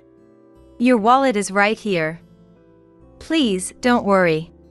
The delusions and paranoia grew stronger, and it felt as if he had become someone else entirely. I kept telling myself that it was the illness, that he couldn't help it. But I often found myself remembering the Daniel who used to be so gentle, and it broke my heart. Then came the nights when he began to shout in rage. Stop letting him scream like that. People in the neighborhood are starting to give us dirty looks. You need to stay up and watch him. Kayla, nearly out of her mind, lashed out at me. I can't. I'm already getting up as often as I can to handle things. But there's no way to prevent this. There's just no way to predict it. Cover his mouth. There must be ways to stop this. Do something. Now. I can't. You can't just watch over someone and expect to stop this from happening. And to cover his mouth, well, that was out of the question. So I stayed up each night, keeping a close eye on Daniel to make sure Kayla didn't take her frustrations out on him. Daniel, it's okay. Everything's fine. There wasn't any burglar. I checked myself. Shut up. How can I trust anything you say? Let go of me. Don't touch me. I'll call the police. Daniel's constant refrain of "I'll call the police" echoed in my ears. There was nothing to do but try to calm him down. 5 years had passed since Daniel's dementia had taken a turn for the worse. Both the care facility and the hospital had been options, but Kayla refused them, so we continued with home care. By then, I was completely worn out. And it wasn't just Daniel who was the problem. Kayla was as selfish as ever, and James was no better. But the sad truth is that humans have an incredible ability to adapt, and I was no exception. It wasn't that I didn't care about the things they said, the constant demands. I had just learned to let it roll off my back, to nod along and agree without resistance. When you stop hoping for things to improve, it becomes a little easier to bear. Even Kayla's hysteria, her sarcastic comments, and her constant nagging no longer fazed me. After years of enduring, I stopped getting worked up over every little thing. Melissa, the shower and toilet weren't cleaned properly. Especially the toilet, since guests might use it. You need to do a better job. Kayla sighed and tossed the words out carelessly. In the past, I would have panicked and apologized for small complaints like this. But now, I respond calmly and indifferently. Got it. I'll take care of it when I have time. When you have time? What kind of lazy excuse is that? Do it now. All right. James looked at me with an expression of deep annoyance. You always look so unsatisfied, it pisses me off. You're so gloomy, like you're sucking all the light out of this house. Yet, they don't ask for a divorce because they know they'd be helpless without me. Neither Kayla nor James could manage the household chores or take care of Daniel on their own. They don't want to stir up unnecessary trouble. Because I made a promise to myself and to Daniel. I would see this through to the end. After that, I'll be out of here in no time. There's little chance that Kayla and James will try to stop me. Once Daniel is gone, they won't need me anymore. They used to prefer the old me, the one who would panic, cater to their moods, and obey without question. Now, the way I just respond quietly, without any emotional reaction, isn't fun for them. Ignoring their insults doesn't give them the satisfaction they want. That's the most frustrating thing for them. I don't regret the decision to marry, but sometimes when I think of my parents, my heart tightens painfully. They'd never imagine that their daughter, who married to be happy, is being treated like this. After I got married, I barely went back home. I couldn't leave Daniel behind. The distance between my family's home and my in-laws is far too great to make a day trip feasible. Even if it were possible, Kayla and James couldn't possibly handle taking care of Daniel for a full day. Once everything is over, I'll tell my parents. For now, I don't want to worry them. Melissa, you seem so tired. Are you all right? Yes, I'm fine. Daniel forgets me more often these days. But when he's not caught up in his delusions, he's as gentle as he used to be. Really? Don't push yourself too hard. You're still a precious daughter to your parents, you know? Yes. If I told my parents everything, they'd surely demand that I come home. But no matter how hard it gets, I can't abandon Daniel. I'll stay by your side until the end. Thank you. Daniel thanked me without fully understanding why, which was so typical of him, yet still, it made me sad. And then, the day finally came. Daniel passed away. It happened just a few days after he turned 90. When I checked on him that morning, he had passed peacefully in his sleep. Seeing the calm expression on his face, I felt a flood of emotions: sadness, relief, loneliness, and a sense of completion. But above all, the relief that it was finally over was the strongest. There was no longer any reason for me to stay here. I informed Kayla and James about Daniel and began to move with a sense of freedom. The funeral went smoothly. The relatives left, and after everything was settled, Kayla came rushing over to me with a huge smile. Melissa, everything's been taken care of, right? Yes. All that's left is for the company to come pick things up. Great. I'll handle that from here. So, Melissa, you can. Kayla looked at James, and they nodded to each other. Then, unable to hold back her laughter, she sneered at me with a nasty grin. You're no longer needed. Get out. As soon as she finished speaking, she threw my everyday handbag at me with a forced politeness. Sure enough, everything I needed was in there. Are you telling me to leave right away? I said quietly, still looking down at the bag, but it was James who answered, not Kayla. The housekeeper should leave after the divorce. Seeing that, Kayla's smile grew even wider, filled with smug satisfaction. Together, they looked like children who had just found a new toy. Little did they know that the toy had feelings, quietly setting its own trap. I let out a small sigh, deliberately lowering my head as if in disappointment. Then, as if giving up, I nodded. All right. Everything was going according to plan. The two of them, still acting like children, rejoiced, and James immediately pulled out the divorce papers. Here. Sign it now. I don't want you pretending later that you didn't agree to this. He was practically snorting with excitement. But he didn't need to push so hard. I was just barely holding back the urge to sign quickly myself. This moment was something I had been waiting for just as much as they had. As soon as I finished signing, James tried to snatch the papers from me, but I pulled away. What are you doing? Don't tell me you're backing out now. Of course not. I just want to make sure everything is finalized with my own eyes. If they kept the divorce papers without submitting them, that would be hell for me. To prevent that, I suggested we go to the courthouse together. Knowing these two, I expected resistance, but surprisingly, they agreed without much fuss. There's no point in dragging this out. Let's just get it done. Exactly. We need to hurry before Walter shows up.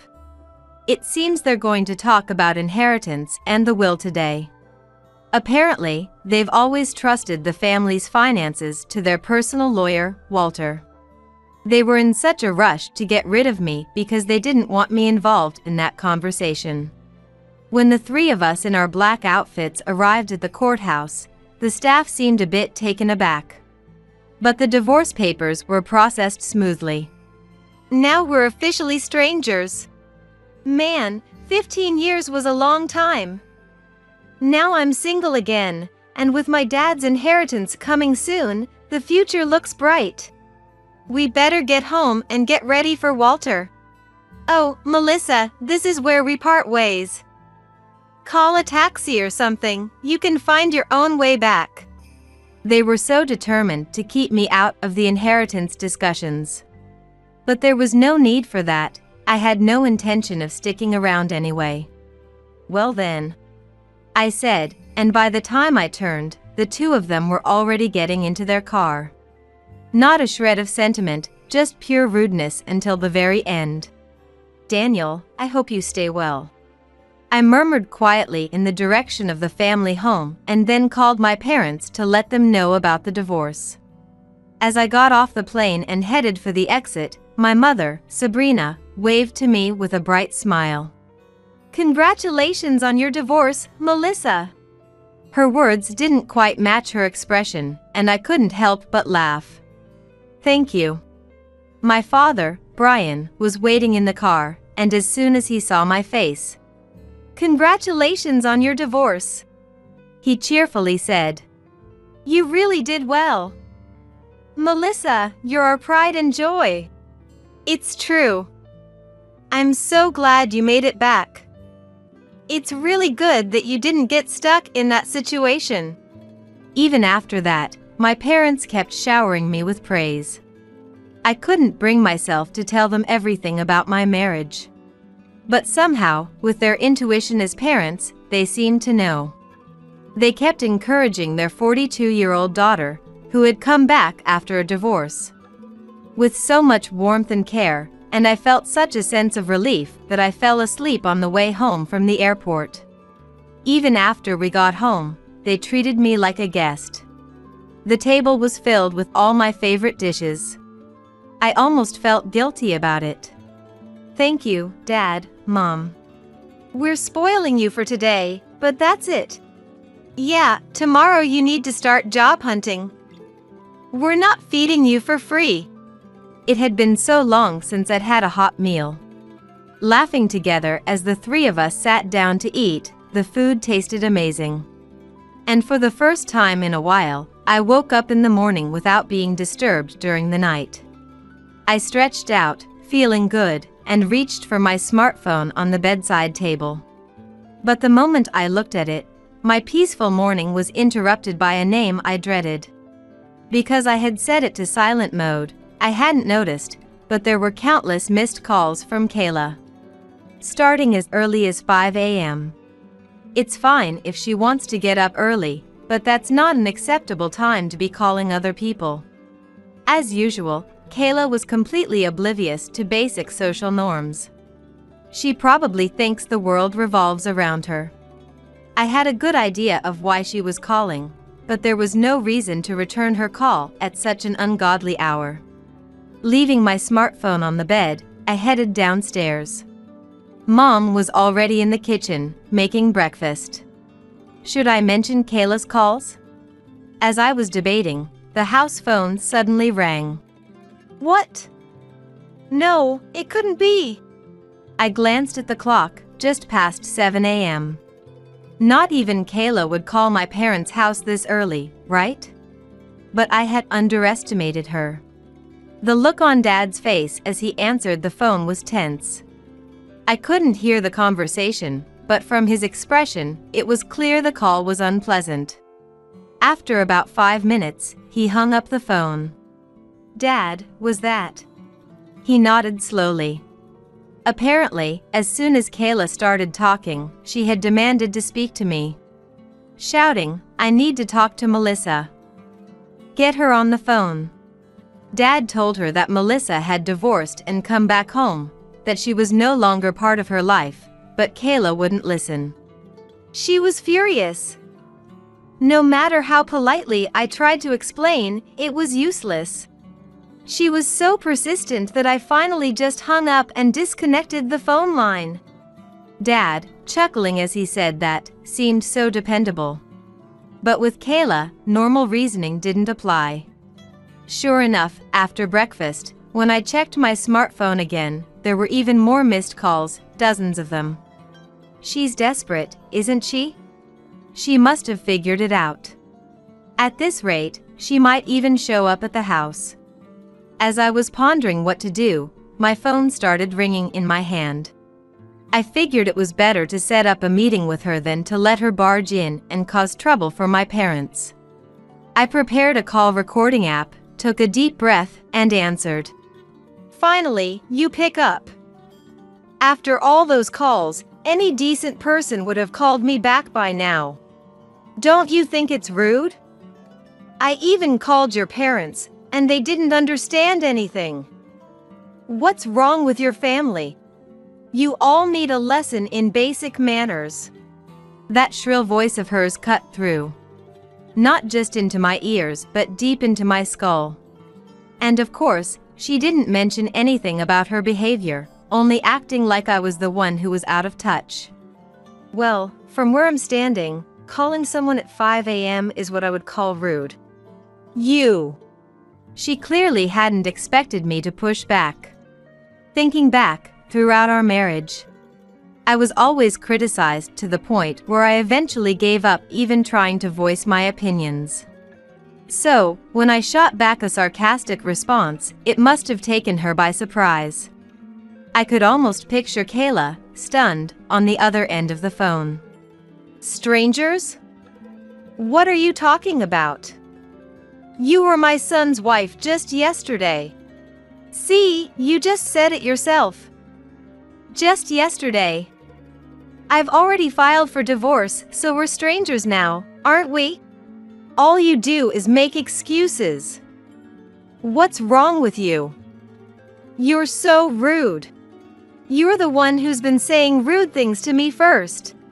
You're shocked now because you're not used to being talked back to, but you've said much worse to me all the time.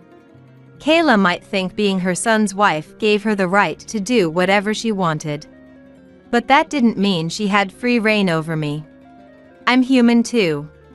I have feelings. That's because you're lacking. As your mother-in-law, I thought it was my duty to shape you up. Shape me up by dumping all of Daniel's caregiving and housework on me? If you really cared about making me better, there are other ways to do it. Are you really Melissa? You sound like someone else. I'd always held back before, partly because of Daniel.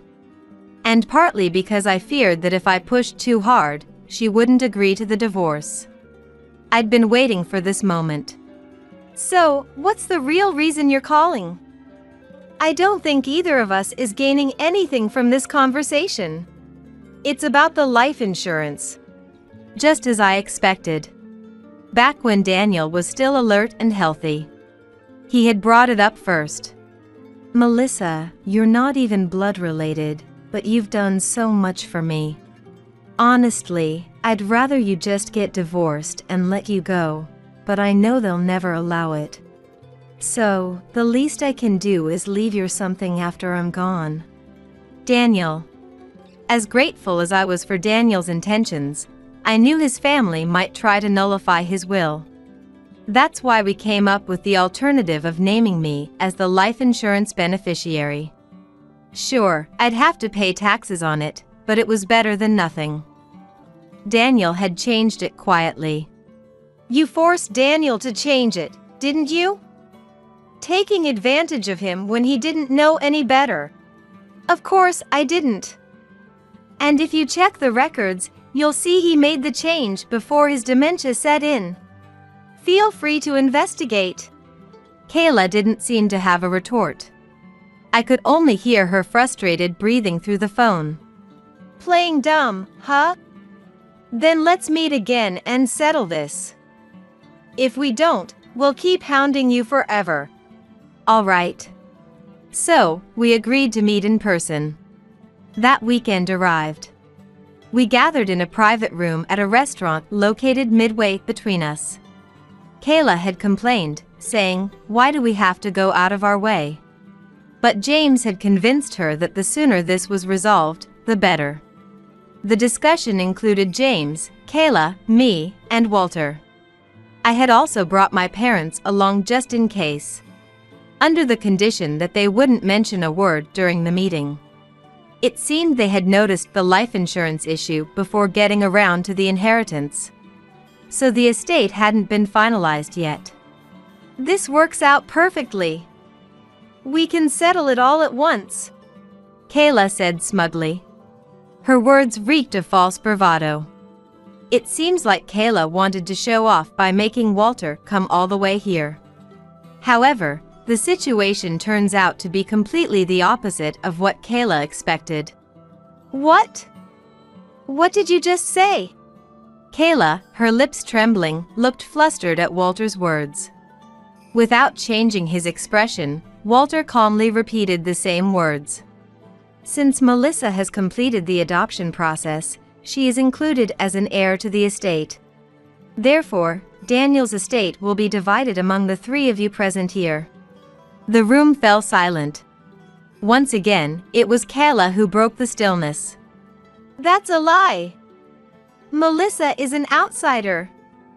She's not family anymore, she's divorced. There's no way she can inherit anything. That's just ridiculous.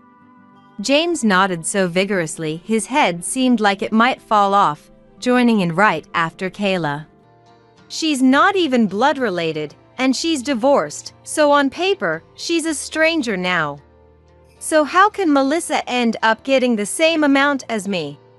She may not be blood related, and she may be divorced from you. But since she completed the adoption process, her relationship with Daniel remains. This was completely unexpected. It was true, when we got married, we were told to go through the adoption process for tax reasons and such. But everything after that had been so chaotic that I had completely forgotten. Daniel probably forgot about it too. If he had remembered, he wouldn't have bothered consulting me about the inheritance or life insurance. Kayla and James turned bright red with anger. You thief! After all we did for you, now that Daniel's gone, you're just trying to take money from us? If I'd known this would happen, I wouldn't have divorced her. Now my share is smaller, and it's your fault. What are you gonna do about it? It's not like I asked for any of this. The two of them acted like the world was ending, causing a big commotion. Just then, Walter, with a smile, spoke up. This is simply the legal situation, but you do have the option of waiving your inheritance rights. James and Kayla's faces lit up at this. Right. If she knows her place, she'll decline the inheritance, like anyone with sense would. Yeah. That way, the money will go to the rightful heirs, just like it's supposed to. It didn't sit well with me to let them have their way so easily.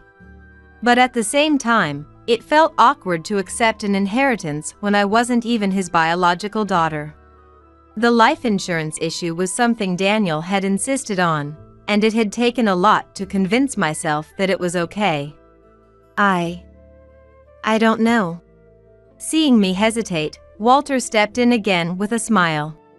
Melissa, you're also listed as the beneficiary of Daniel's life insurance, correct? Yes, that's right. I thought he was about to suggest that I should decline out of consideration, but Walter's proposal was a little different. How about this? In exchange for Melissa waiving her inheritance, James and Kayla would agree to never mention the life insurance payout again. Walter continued. Additionally, I would recommend that, for the sake of clarity moving forward, the adoption be legally annulled as well. Essentially, I would forego my share of the inheritance, and the adoption would be nullified, making me a stranger to them all. In return, James and Kayla wouldn't contest the life insurance payment I would receive. With this arrangement, I'd only be keeping what Daniel had explicitly intended for me to have. Yes. That's fine with me. Kayla and James hesitated for a moment, but ultimately, they agreed. Then I will handle everything from here. Melissa, you can go now. Please take care on your way home. Walter, who had escorted me out of the store, discreetly handed me his business card. I'll be in touch soon for further procedures, so please feel free to reach out if needed. Thank you, you've been a huge help to me. And with that, my connection with James and Kayla finally came to a close. However, the story didn't end there. James and Kayla had been counting on Daniel's inheritance, but in reality, there was barely anything left. They had both been secretly using up bits of it over time, without realizing that the other was doing the same. It was hopeless, they had both foolishly expected something grand. Worse still, they had taken on debts elsewhere in anticipation of the inheritance. And they'd used up so much that their shares from the estate couldn't even begin to cover what they owed. Now, Kayla was working multiple part-time jobs, while James had picked up a side gig at a grocery store to make ends meet. Kayla, not used to working, would get upset whenever she was corrected, throwing tantrums. and then feeling crushed when she received complaints. She was constantly on edge. Living with Kayla in such a state meant that James had to support her emotionally. As if his main job and side gig weren't exhausting enough, when he got home, Kayla would talk his ear off non-stop. On top of that, he had to take care of household chores, leaving him completely drained, both mentally and physically. Apparently, he nearly broke down and tried to call me, but Walter stopped him. Yes, all of this came from Walter's update on their situation. After that, Walter reached out to me and told me everything. I've actually been friends with Daniel for years. Of course, I had to keep it under wraps from Kayla. Because of their friendship, Walter often stayed in touch with Daniel. Melissa, he was really grateful to you. Caring for him in his final years, especially with his dementia, must have been incredibly tough. Didn't you ever feel like running away? Yes, it was hard. But I had so many memories with him, and I had made up my mind to see it through till the end. It turns out, Walter was the one who suggested the life insurance. He had warned that the family could end up draining the estate. But that as long as the premiums were paid, life insurance would always guarantee a payout. Daniel was truly fortunate to have you. Those words gave me a sense of comfort. Right now, I'm back at my parents' home, and they're still healthy and well. But I know things could change at any moment. There's a difference between caring for your own parents and your in-laws, of course. But the fact that I was able to be there for Daniel until the end gives me a deep sense of accomplishment. I want to make sure I show my gratitude to my parents while I still have the chance. My Isael is going to give a speech in French. She hasn't been brought up in the same kind of educated environment as us, so please be patient with her. Upon hearing this, the room buzzed with anticipation. All eyes turned to the groom, who was visibly flustered. I switched on the mic, hoping to put him at ease. Congratulations on your marriage. Now, without further ado, let me proceed with my speech. The room fell silent as I began, and out of the corner of my eye, I caught a fleeting glimpse of Emily's faint smile. Then, I began my speech in fluent French. Every now and then, I glanced over at the couple. Emily's frozen smile seemed somewhat out of place. Why, how? While working in the fields, I spotted fresh rabbit tracks in the cornfield next door for the first time this year.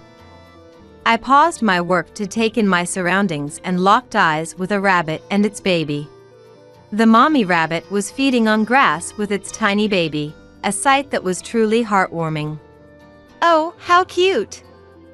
It's that time of year already, isn't it? My name is Sarah, and I'm currently 30 years old.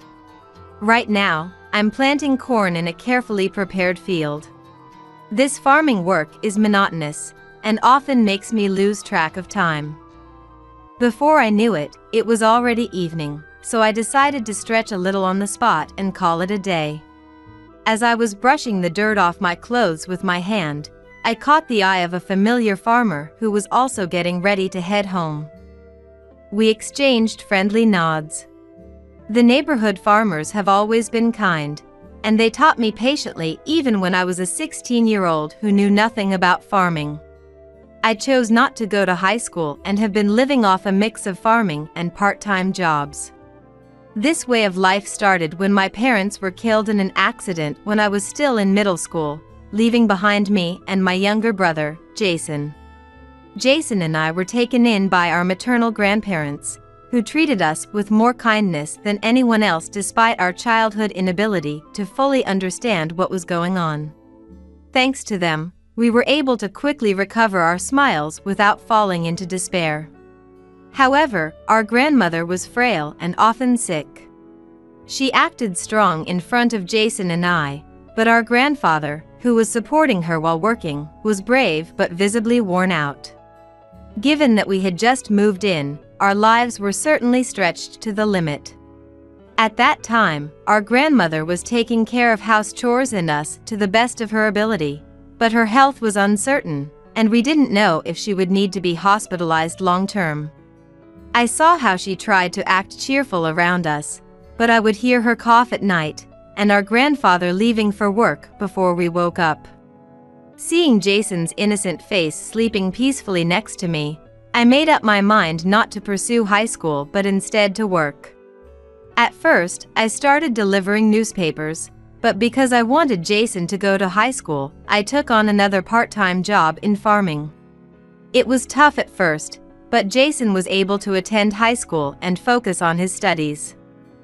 Later, he was accepted to Harvard University. The day I attended his college orientation as his guardian, I was filled with tears of relief seeing his growth. And Jason was able to secure a job at an international company. He often said, "I can't thank you enough, sis, but all I wished for was for our family to be healthy and happy." And now, several years have passed since then.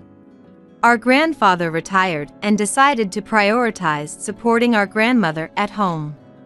Perhaps our grandmother's health stabilized, being comforted by the constant presence of our grandfather, and now she lives a peaceful life. Today, after work, I was supposed to visit my grandparents' house.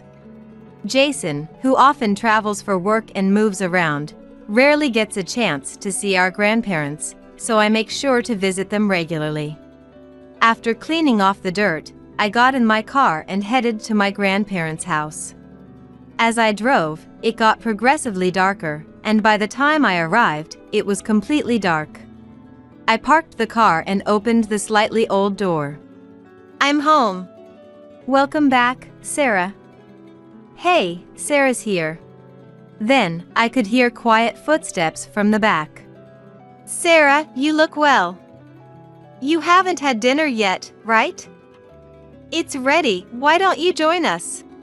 "It's been a while, you too." "Sure. I'm hungry." When I said that, both of them welcomed me with a smile. I've been away from this house for many years now, but the comfort of my childhood home is something special. As I sat eating dinner with my grandparents, catching up and making small talk, the phone rang. "Who could it be at this hour? Should I get it?" "No, it's fine, Sarah. Just sit down and eat your dinner," said my grandmother as she answered the phone. "Hello." "Oh. It's been a while, hasn't it?" "I'm fine, how about you?" "Oh, really? Congratulations. That's great. Oh, wait. Let me get Grandpa on the phone now." I knew immediately from my grandmother's tone that it was Jason on the other end of the line. The phone was passed to my grandfather, who also seemed to enjoy the conversation. "Sarah, you should also talk to him." "It's okay. I can talk to Jason anytime." "Oh, is that so? But..." "Oh, I'm doing well. I'll let you talk to him now. Here, Sarah, it's Jason." With a happy look on his face, my grandfather held out the phone to me, leaving me with no choice but to take it. "I'm okay, but..." "Hello?" "Sis, long time no see. How are you?" Surprised by Jason's voice, louder and more energetic than I'd expected, I gasped a bit. "Long time no see, Jason, I'm good. You startled me with your loud voice, but I'm glad you sound well." "What? Am I loud? No way. Grandpa and Grandma just have poor hearing." As Jason said that, I couldn't help but smile and let out a chuckle. "Heh, that's so like you, Jason. So, you occasionally call like this, huh?" "Nah, it's been a while since I last called. I had something to tell you." "Something to tell?" "Yeah, I've already told Grandpa and Grandma, but I'm headed overseas for work." "What? That's amazing. So, they chose you, Jason?" "Well, it's not that big of a deal. But you know, it's all thanks to you, sis. Thank you. What do you mean?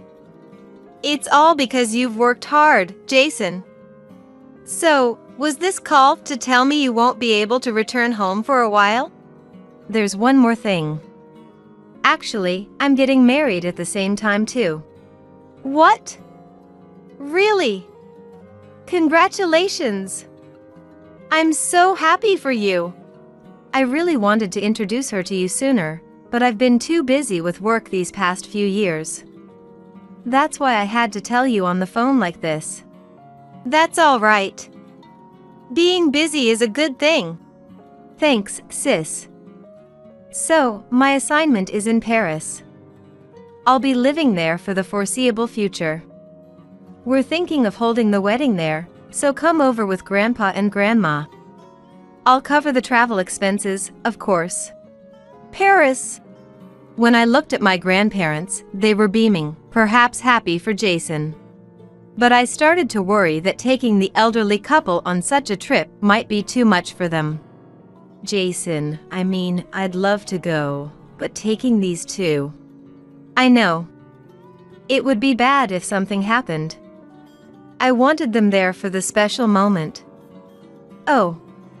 Then I'll come over before the wedding. When's your next day off, sis? Me? I have tomorrow off, but after that. Got it.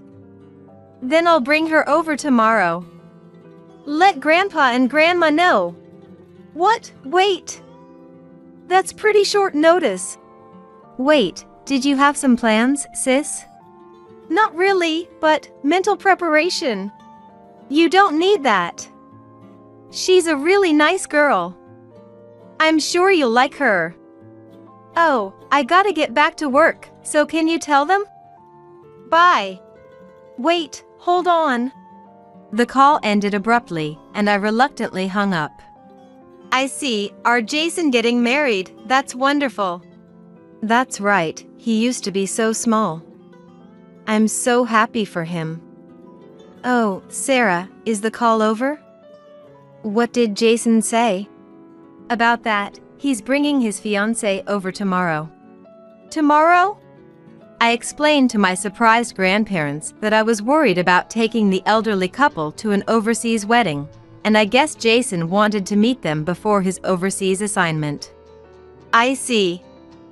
At our age, it's hard on the heart to fly. Indeed, but if we can see Jason again after so long, let's make a feast tomorrow. Jason has always been smart, but he's always been restless, always thinking on the run, so to speak. Well, it's good that he's found someone who can support him. Let's celebrate tomorrow. Then I'll come over early tomorrow and help with the cooking. With that, I started eating the remaining dinner that had been left untouched. The next day, despite being a habitual late riser, especially on days off, I woke up early and headed to my grandparents' house. Despite it only being midday, my grandparents were already busy preparing for the visitors. Seeing their eagerness, I felt my nervousness melting away. As evening arrived, the sound of the sliding door opening echoed through the house. I'm home. Jason's vibrant voice was followed by a softer, reserved one, "Hello there." As I went to greet them, I found my brother, whom I hadn't seen for a while, and a lovely lady standing there. Ah, sis. Long time no see. Let me introduce you to the woman I'm going to marry. I'm Emily. Nice to meet you. Oh, I'm Sarah, Jason's sister. It's so nice to meet you. Emily and I shook hands, welcoming the couple into the house. Emily greeted our grandparents as well. She laughed often, was very outgoing, and quickly became friendly with our grandparents. As we sat around the dinner table, Emily suddenly asked me a question. So, Sil, you're a fan of lemon on your shrimp? Huh? Oh, yes. I always have been. Really? Me too. This is the first time I've met someone else who likes it the same way. I'm so happy. Emily's cheerful conversation made her easy to talk to, and we chatted and laughed together. However, I couldn't help but notice Emily's gaze on me when I was talking with others or had to leave my seat for the restroom. I brushed it off, thinking it was perhaps poor eyesight or maybe it's just the way she looked at people. Today wasn't the day to worry about it, as we were here to celebrate Jason's upcoming marriage. The conversation shifted to Jason's future overseas assignment. From there, I learned that Emily had lived in Paris during her junior high school years. That should make adjusting to life there and any culture shocks easier, right? I asked. Yes, indeed. The city might look a bit different now, but I think I can manage living in Paris. Plus, I'm really happy to have the wedding in my second hometown.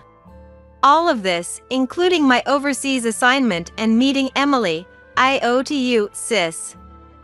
It's all because you encouraged me to go to school back then. I can't thank you enough. His gratitude made me humble, but Jason kept thanking me throughout the day. Stop! Come on, like I always tell you, it's all because you worked hard, Jason. But, sis, I wouldn't be who I am today if you hadn't done everything for me. Oh, I remember now, I'd like to ask you to give a speech at the wedding. Me? Well, it is your important day. If you want me to, I'll do it. Really? That's great. Looking forward to it. Don't set the bar too high. Even at that moment, I felt Emily's gaze on me. However, the dinner went smoothly, and I breathed a sigh of relief. Time flew by, and before I knew it, it was the day of Jason's wedding. From the day I was asked, I had been rehearsing a carefully crafted speech for Jason's big day. As I headed to the venue, I mentally read through the speech, preparing to deliver my brother's once-in-a-lifetime speech. When we arrived at the ceremony venue, I decided to check on Jason first, heading towards the groom's waiting room. As I opened the door to the room, I was surprised to see Jason, still in his everyday clothes. Ah, big sis. Thanks for coming. Was it hot outside? Yeah, I was taken aback by the heat, but I'm fine. More importantly, you haven't dressed up yet. I was looking forward to seeing you in a tuxedo. You're too eager. We still have plenty of time. As we chat for a bit, I heard the door open. Turning around, I see Emily, the bride, standing there. I tried to greet her, but she cut me off, a knowing look in her eyes. You made it here all by yourself, Sil? I heard you didn't go to high school, so I was worried about you. Her loud, inappropriate comment leaves me taken aback in the quiet waiting room. Huh? Jason steps in front of me, confronting Emily. Hey! What the heck? Stop it! Emily, facing the furious Jason, whimpers, I was just expressing my concern. Why are you blaming me? I watched this unfold and promptly stepped between Jason and Emily. Don't get mad, Jason. I'm fine. Today is an important day, right? If you say so, sis. Jason relents, and the situation settles down. Emily, on the verge of tears over the smallest thing, strikes me as someone who always needs to be the center of attention. Throughout Jason's dating history, some of his girlfriends have been jealous of the bond between us siblings. With that experience, I kept my composure, watching Jason comfort Emily until she stopped crying. And so, planning to leave early and find my seat to rehearse my speech, I started to step away. But then, Emily, who had been crying just moments before, flashed a smile at me. Oh, and please do your speech in French so everyone can understand it, okay? She giggled. I was left dumbfounded. No, sis, you don't have to do that. Emily, don't say such things. Jason chimed in. At that, Emily's face crumpled as if she were about to cry again. It's okay, Jason, I understand. I'll practice, I reassured her. Emily cracked a small, cunning smile, but I quickly left the scene. The wedding began, and seeing Jason getting showered with blessings, looking so content, made me genuinely happy. The wedding continued, and before I knew it, it was my turn to speak. Standing nervously before the mic, I was about to start my speech when a voice echoed from a different mic. My SIL is going to give a speech in French. She hasn't been brought up in the same kind of educated environment as us, so please be patient with her. Upon hearing this, the room buzzed with anticipation. All eyes turned to the groom, who was visibly flustered. I switched on the mic, hoping to put him at ease. Congratulations on your marriage. Now, without further ado, let me proceed with my speech. The room fell silent as I began, and out of the corner of my eye, I caught a fleeting glimpse of Emily's faint smile. Then, I began my speech in fluent French. Every now and then, I glanced over at the couple.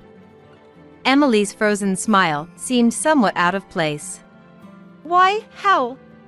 I actually once worked part-time in agriculture, and we hosted a French man, 5 years older than me, who was interning there. He was kind, always thoughtful, and I secretly had a crush on him. Looking back, it was my good youthful days. Wanting to deepen my friendship with him despite the language barrier, I borrowed my friend's school French textbook and studied diligently. At first, our conversations were awkward, but at some point, I became capable of casual conversation in French.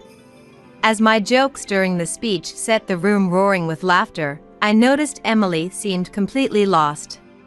I figured she'd probably forgotten her French after so long abroad.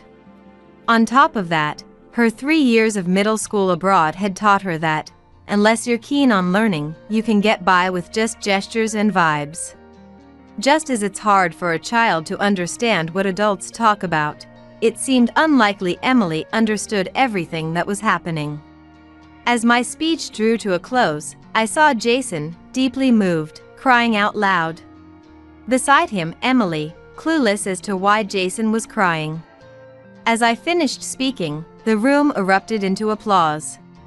Emily, who still had no clue what was happening, started clapping along. When I asked, "Was that okay?" in French, she fell silent, her face flushed with frustration. Seeing this, the crowd, guests included, clapped even more. As I was returning to my seat, I heard Emily's shrill voice. "Excuse me, isn't it time for me to change into my next outfit? Why do I know the schedule better than you all? Can't you do your job? Hurry up!" Perhaps she was irritated with me. Emily's tirade against the staff and her behavior towards everyone else remained terrible until the end. But somehow, the wedding concluded without a hitch. Back home in Louisiana, I showed my grandparents the wedding photos and videos. They were thrilled, and even now, months later, they sometimes look back at them, shedding tears of joy. Meanwhile, Jason, who'd moved abroad, started calling more often than before, and the bond between us siblings grew stronger. According to him, many of the guests at the wedding had seen Emily's malicious behavior and arrogant attitude towards me and had grown to despise her. Emily's reputation that she'd built up over the years took a nosedive, and her friends began to drift away. Then Emily started blaming Jason for everything, crying, throwing tantrums, and worst of all, she started to verbally abuse Jason on a regular basis. Having lost all hope for Emily, it seems that Jason was now working on a divorce. A few months later, as usual, I went to see my grandparents, had dinner with them, and the three of us were chatting about recent happenings. Suddenly, the sound of the front door opening resonated, followed by a "I'm home." I quickly ran to the door. "What? Jason, why are you not in Paris? Oh, sis. You're here too. Perfect timing. And seriously, even if this place is in the middle of nowhere, you should keep the doors locked. Oh, Jason, welcome back. Paris? Are you done over there? No, I'm still living in Paris. But I had a business trip to New Orleans, so I decided to swing by. Oh, that smells good. I'm hungry. Well then, come over here and eat, Jason. Guess what? Jason's back. Seeing Jason for the first time in a while, my grandparents were happy, their voices naturally rising, and they surrounded the hungry Jason with flying conversations. Amidst all this, I was worried about this think-on-the-run type of Jason. Jason! It's totally fine that you suddenly came back, but are you okay with your own family matters? Startled by my somewhat loud voice, Jason flinched, but immediately turned towards me, straightening his posture a bit. Sis, about that, actually, the divorce has been finalized. So, I wanted to tell you that in person. I'm really sorry for causing you distress. You've always been there for me, and I didn't mean for this to hurt you. I'm sorry. Well, if that's the case, you don't have to be so formal about it. It's all in the past now. No, but I hurt you too, sis. I'm really sorry. After that, Jason insisted that he was fully responsible for making me feel bad. Then, with a voice on the brink of tears, Jason said that even my decision not to pursue higher education was initially his fault, and he kept apologizing over and over again. Seeing this, I gently put my hand on Jason's shoulder, speaking to him softly. Jason, that incident wasn't your fault. Don't worry about it anymore. I'm not bothered by it anymore either, I assured him. I saw a look in his eyes that suggested he still had something to say, so I quickly added, going out into society earlier than others has taught me a lot. I've met wonderful people, and I've experienced many happy moments. And now, being able to be here with my family. I consider myself very fortunate. Upon hearing this, Jason, with tears welling up in his eyes, muttered, "You're really the best, sis."